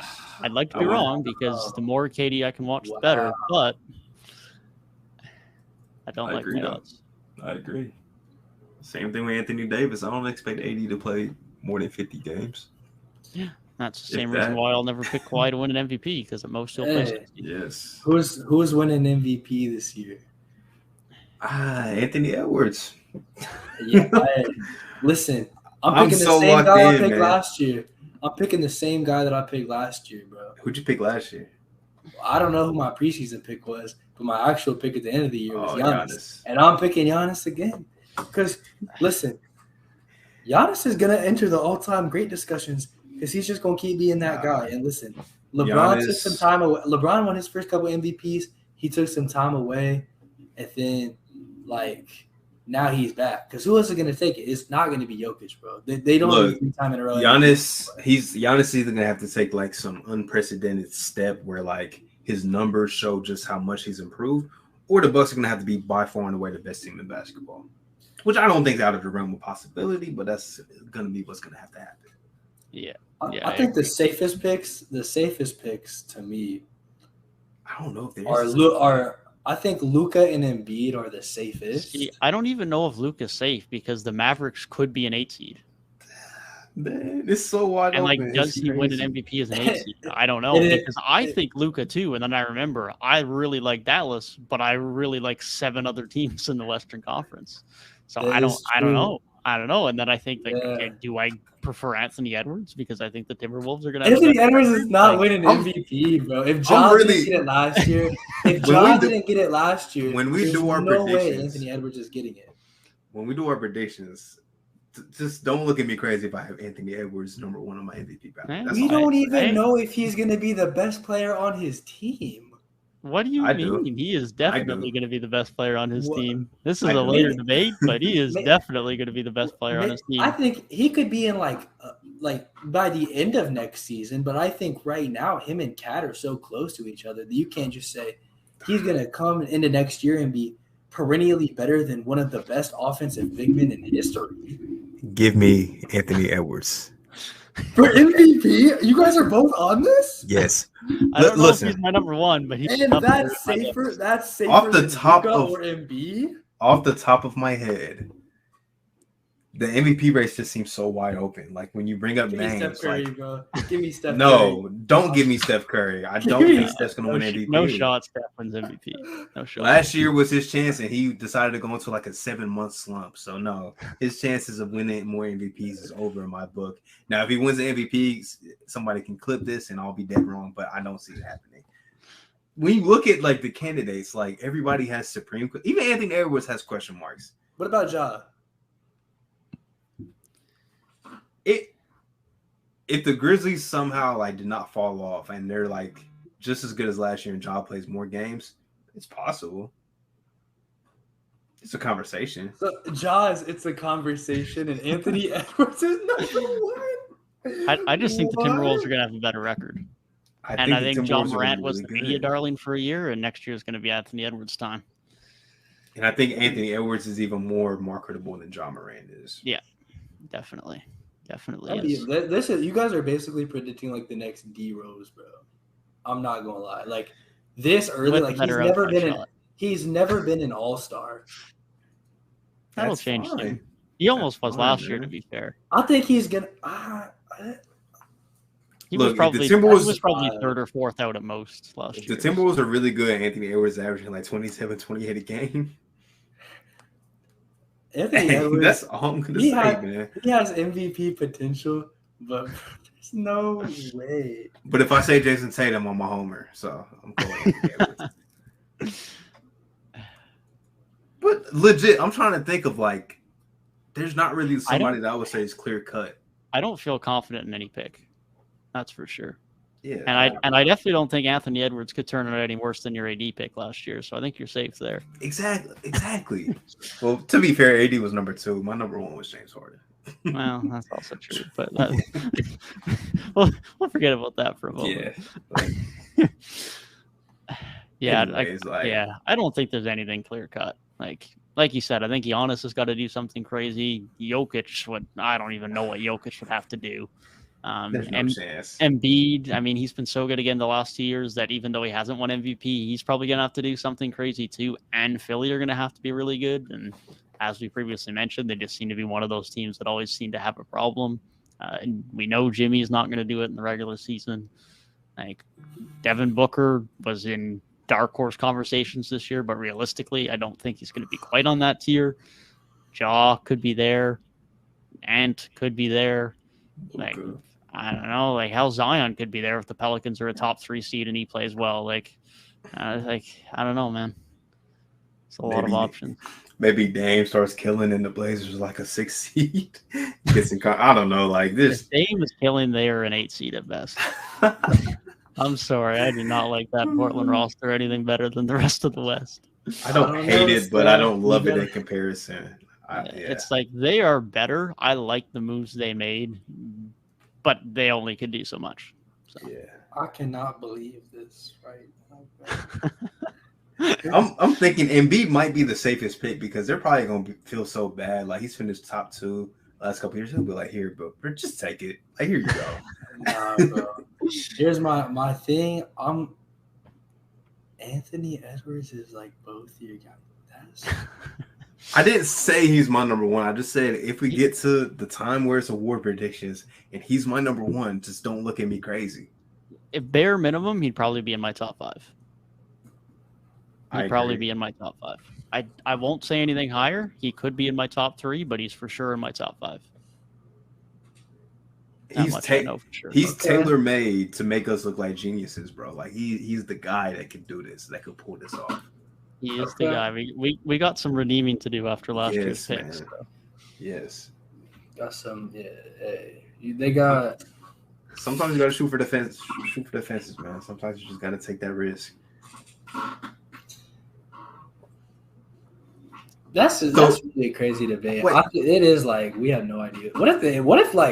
What if Paul George goes back and he's back to 2019 form, then the Clippers are on this 60-win pace, but Kawhi's that'd be crazy. Paul George gonna miss him a month and a half with a shoulder injury. What if Kawhi comes back? What if Kawhi comes back and is PG's team? What then? What then? Hey, the LeBron fans are gonna eat that one up. LeBron fans hate Kawhi Leonard for some reason. I don't understand, but they despise Kawhi. I mean, he's playing the other side of the play now. Bro, LeBron couldn't. I feel like it was even before that, though, for real. LeBron couldn't beat the KD Warriors. Who beat the KD Warriors? You sound like my dad. Kawhi Leonard. KD played 1 quarter. It wasn't the KD Warriors. You know why? You know why? Because KD's not a fun guy. I hate to say it. I really hate to say it. I don't want to be that guy, but So Gabe, who's your safe MVP? Was it Luka? Joel Embiid. Oh, it's Embiid. Okay. Joel Embiid's the safest pick. He's been top 2 for 2 years in a row. Now same guy won it twice in a row. So now it's he's not gonna get it a third time. It's just been between Jokic and Embiid for so long. Now he has a full season with James Harden passing him the ball to make his looks even easier. So you expect continued statistical dominance. I think they're in a better position than pretty much anybody except maybe Miami and Boston to make a good run in the East, which means they'll be probably a top 3 seed if I had to predict, because they still have somebody who just made our top 10 power forwards list as their 4th best player. Tyrese Maxey is only ascending as a guard. They've got James Harden, who was 3rd on our shooting guards list. So they've got pieces all across the board. Montrezl Harrell. Joel Embiid, yeah, that's about as dominant as you see from like any player, pretty much. So like, yes, I think he's gonna be cool. And the only thing that's gonna stop Joel Embiid once again is himself. I think he was ahead of Jokic for me until Embiid started missing games, and then Jokic kind of took that number one spot for me. Which Did he miss games last year?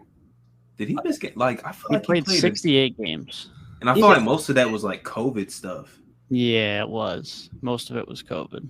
I think he went through a little slump. Or no. This is what happened. They made the trade for Harden, and they were basically like the same team. And I think that kind of hurt his case a little bit when Giannis and Jokic started like ascending more, and B was still just doing like his same thing, which was amazing. But yeah, he might not win it. He might not win MVP again this year. I'm like, yeah, it's tough because he got it. I don't, as much as I want him to, I don't know if Embiid is ever going to play 68 games again. yes, Like that might have been his best shot. Hopefully it happens, but I don't know, man. His history does not show me that he's going to hit 70 games in a season. If you guys I hope I'm wrong. Listen, maybe it will be the number one pick, bro. Maybe the number one pick will win the MVP. Zion's taking it home, baby. Zion is taking it home. New Orleans is going to win 57 games next year. Brandon Ingram is going to look like a real cool number 2. CJ is going to be that third guy in there. And Zion, he's taking it to the hole every time. Either it's going in, offensive rebound. Suddenly, what do you think Zion's been doing all offseason? He's been shooting that thing from the free throw line. You know what's crazy? What's crazy? I was thinking the other day, what if Zion, he's taking all this time off, and he just comes back, and all of a sudden he's hitting pull-up jumpers and stuff. You remember Zion's first game where he was making everything? That was crazy, man. That was absolutely crazy. That's the most electric debut I've ever seen. If we got that guy for 82 games, that's the MVP. That's the MVP. And if that team is like a top 4 seed, screw a top 3 seed. That team is like if they're the 5 seed and Zion's averaging like 28 points per game on like 65%, and he's like looks a little bit more well-rounded, I'm done. I'm finished. Finished. If they win 57 games, that's a 2 seed. But you know who the 1 seed is? The Timberwolves. Anthony Edwards. Because the 1 seed gonna be the Clippers, bro. No shot. You think the Clippers are going to be the 1 seed? No shot. Kawhi and Paul George aren't going to play enough for that. They might win 50 games. Might be a 5 seed. What? The Clippers in Denver aren't going to have too many guys out too often to be too high up.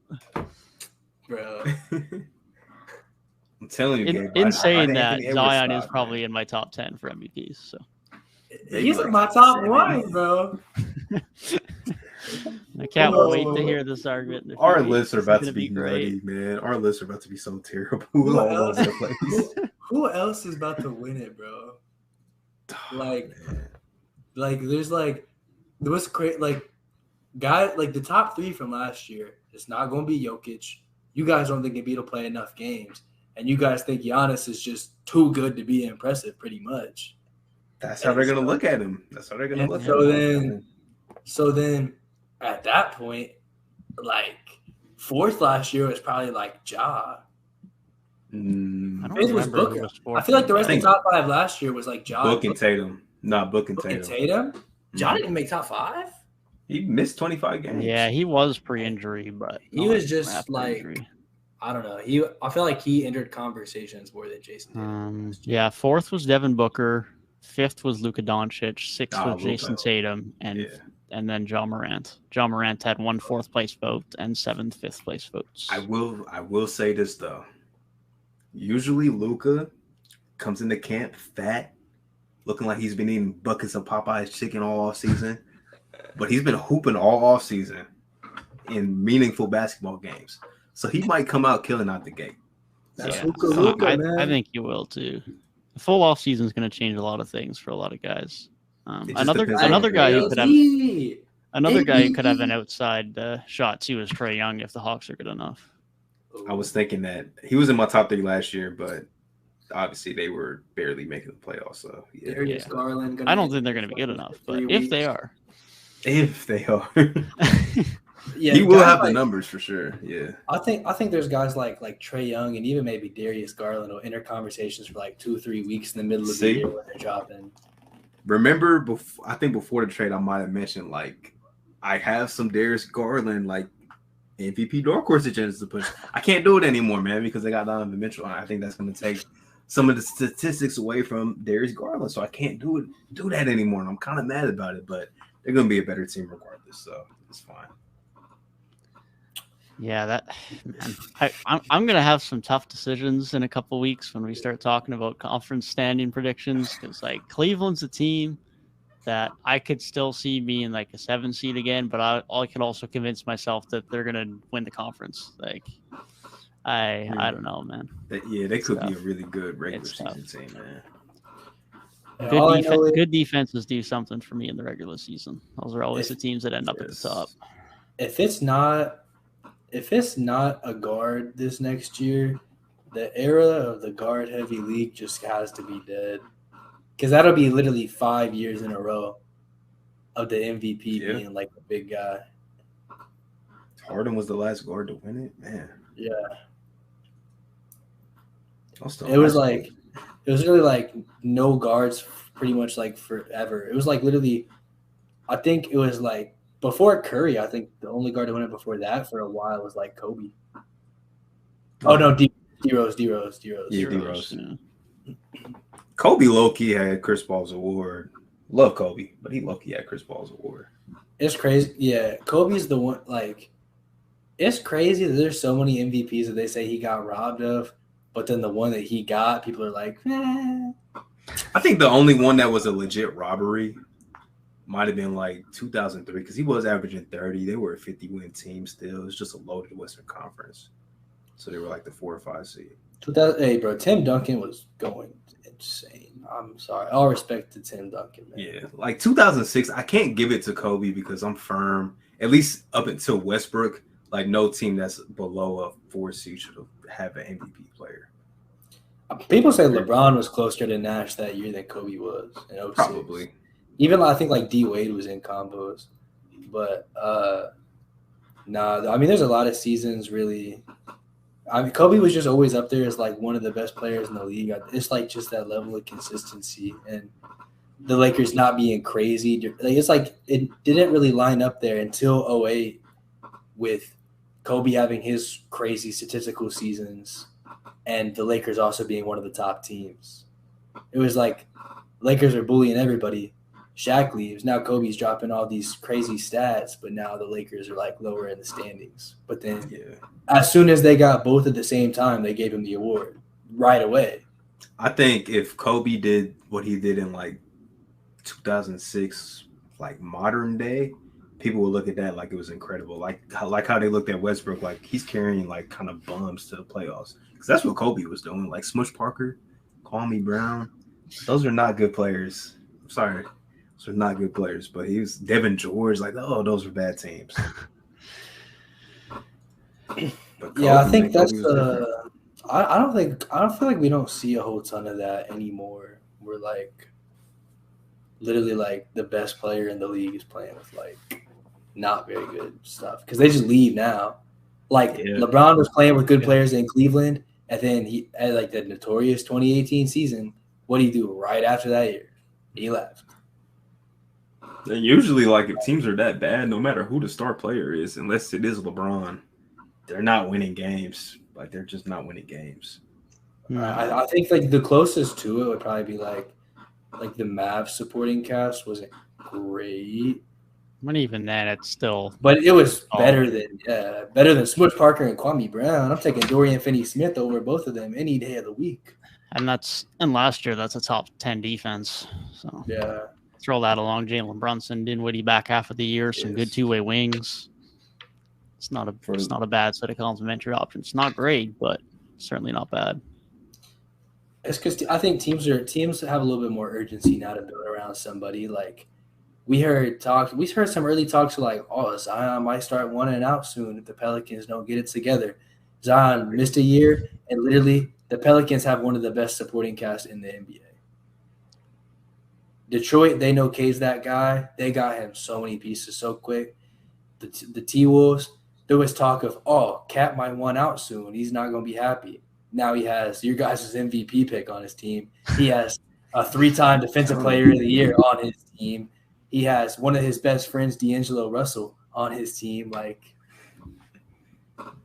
they just catered to him. Devin Booker, same thing. They probably was talking him getting out. What'd they do? They made the finals. Like, teams have that sense of urgency. I feel like now you hear those talks like, oh, this guy wants out. And they low-key be getting people.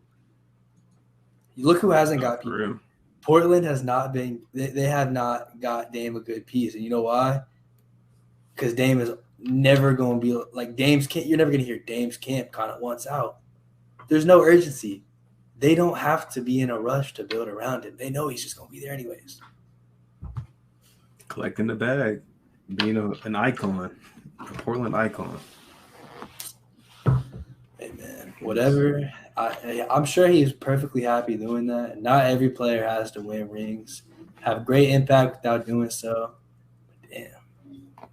I hate losing a little bit too much. At least he always makes the playoffs, though, when he's healthy. Yeah, I got to see this season yet. might be the end of that run. But historically, he has been very good at doing that for sure. Considering his surrounding cast, that's definitely worth a lot. Plus, the last couple of years, too, once he gets to the playoffs, he performs very well when he gets there. It's not like he's just like a regular season guy who kind of gets his team there, and then they just completely fall apart. Maybe the team sort of falls apart a little bit, but Dame gives it to anybody in the playoffs. 100%.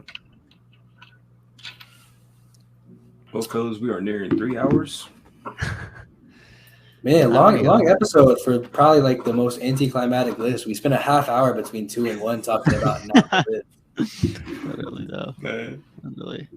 Good episode, man. Good episode. We only got one left, man. I think next week's – the thing about next week's list is that it should be a good debate at 2 and 1, but I feel like we're all going to have it in the same order. I think the good debate next week is going to be like 3 to 6. Good debate's going to be where Wendell Carter goes. Well, you're talking about like Al Horford. We're talking about like Cat, Gobert, Ayton, Towns, or I already said Towns, but like Precious all that Achua. year. Oh yeah, Precious. Oh yeah. Rob T. I'm telling you, Rob Will about to be top 3, man. Time Lord, man. Having 2 Celtics in my top 10. So Al Horford's going to be there too. And there's going to be 2 Timberwolves in all of our top 10s. Is there? I might have to leave somebody off, man. I'm telling you. If you leave either of those 2 off, that's a wild reach. I need to stop. I would have to stop doing this altogether. It is stupid though, because we're going to be talking about it, like, yeah, here's what I think they're going to do this year, and it's going to be like, just like the guy that I have ranked below him in the same situation. It's going to be really telling how we have them. Literally, though, that is funny because they are right next to each other on my list. Oh, you've already made it. Okay. Yeah. I don't have number 10 yet. Number 10 is undecided, but the rest is there. He gonna put it as he gonna be deciding between Evan Mobley and Jarrett Allen. Mate, if I got Jarrett Allen being decided at number 10, I got to figure it out. I might not have thought he was an all-star last year, but I still like him. This is the Chris Middleton whisperer right here, man. He knows the words. Cash money. That's insane, bro. Huh? I was gonna say, what do we have after this in the list? What's our very next topic after that? And then we got Eastern Conference standings. Then we got Western Conference standings, and then we got award predictions / I think top 10 list. I think is what we talked about. I got it written down somewhere here. That's about to be a wild one, bro. Just the way we're talking about these standings already. Yeah, standings. I don't even know, man. That's going. I don't even know. Yeah, top 10 and award predictions. That's what I had for the last week. And that's going to be on the 16th, and then first game's on the 18th. So let's get it, man. Let's get it. Month away as of today. Immaculate. Thank you guys for tuning in to another top 10 list. Be sure to leave your thoughts on the top 10 power forward list down below. Next week, we'll be covering our top 10 centers, so be sure to stay tuned for that. We thank you guys for your continued support, and we'll see you guys in the next one. Peace. Peace.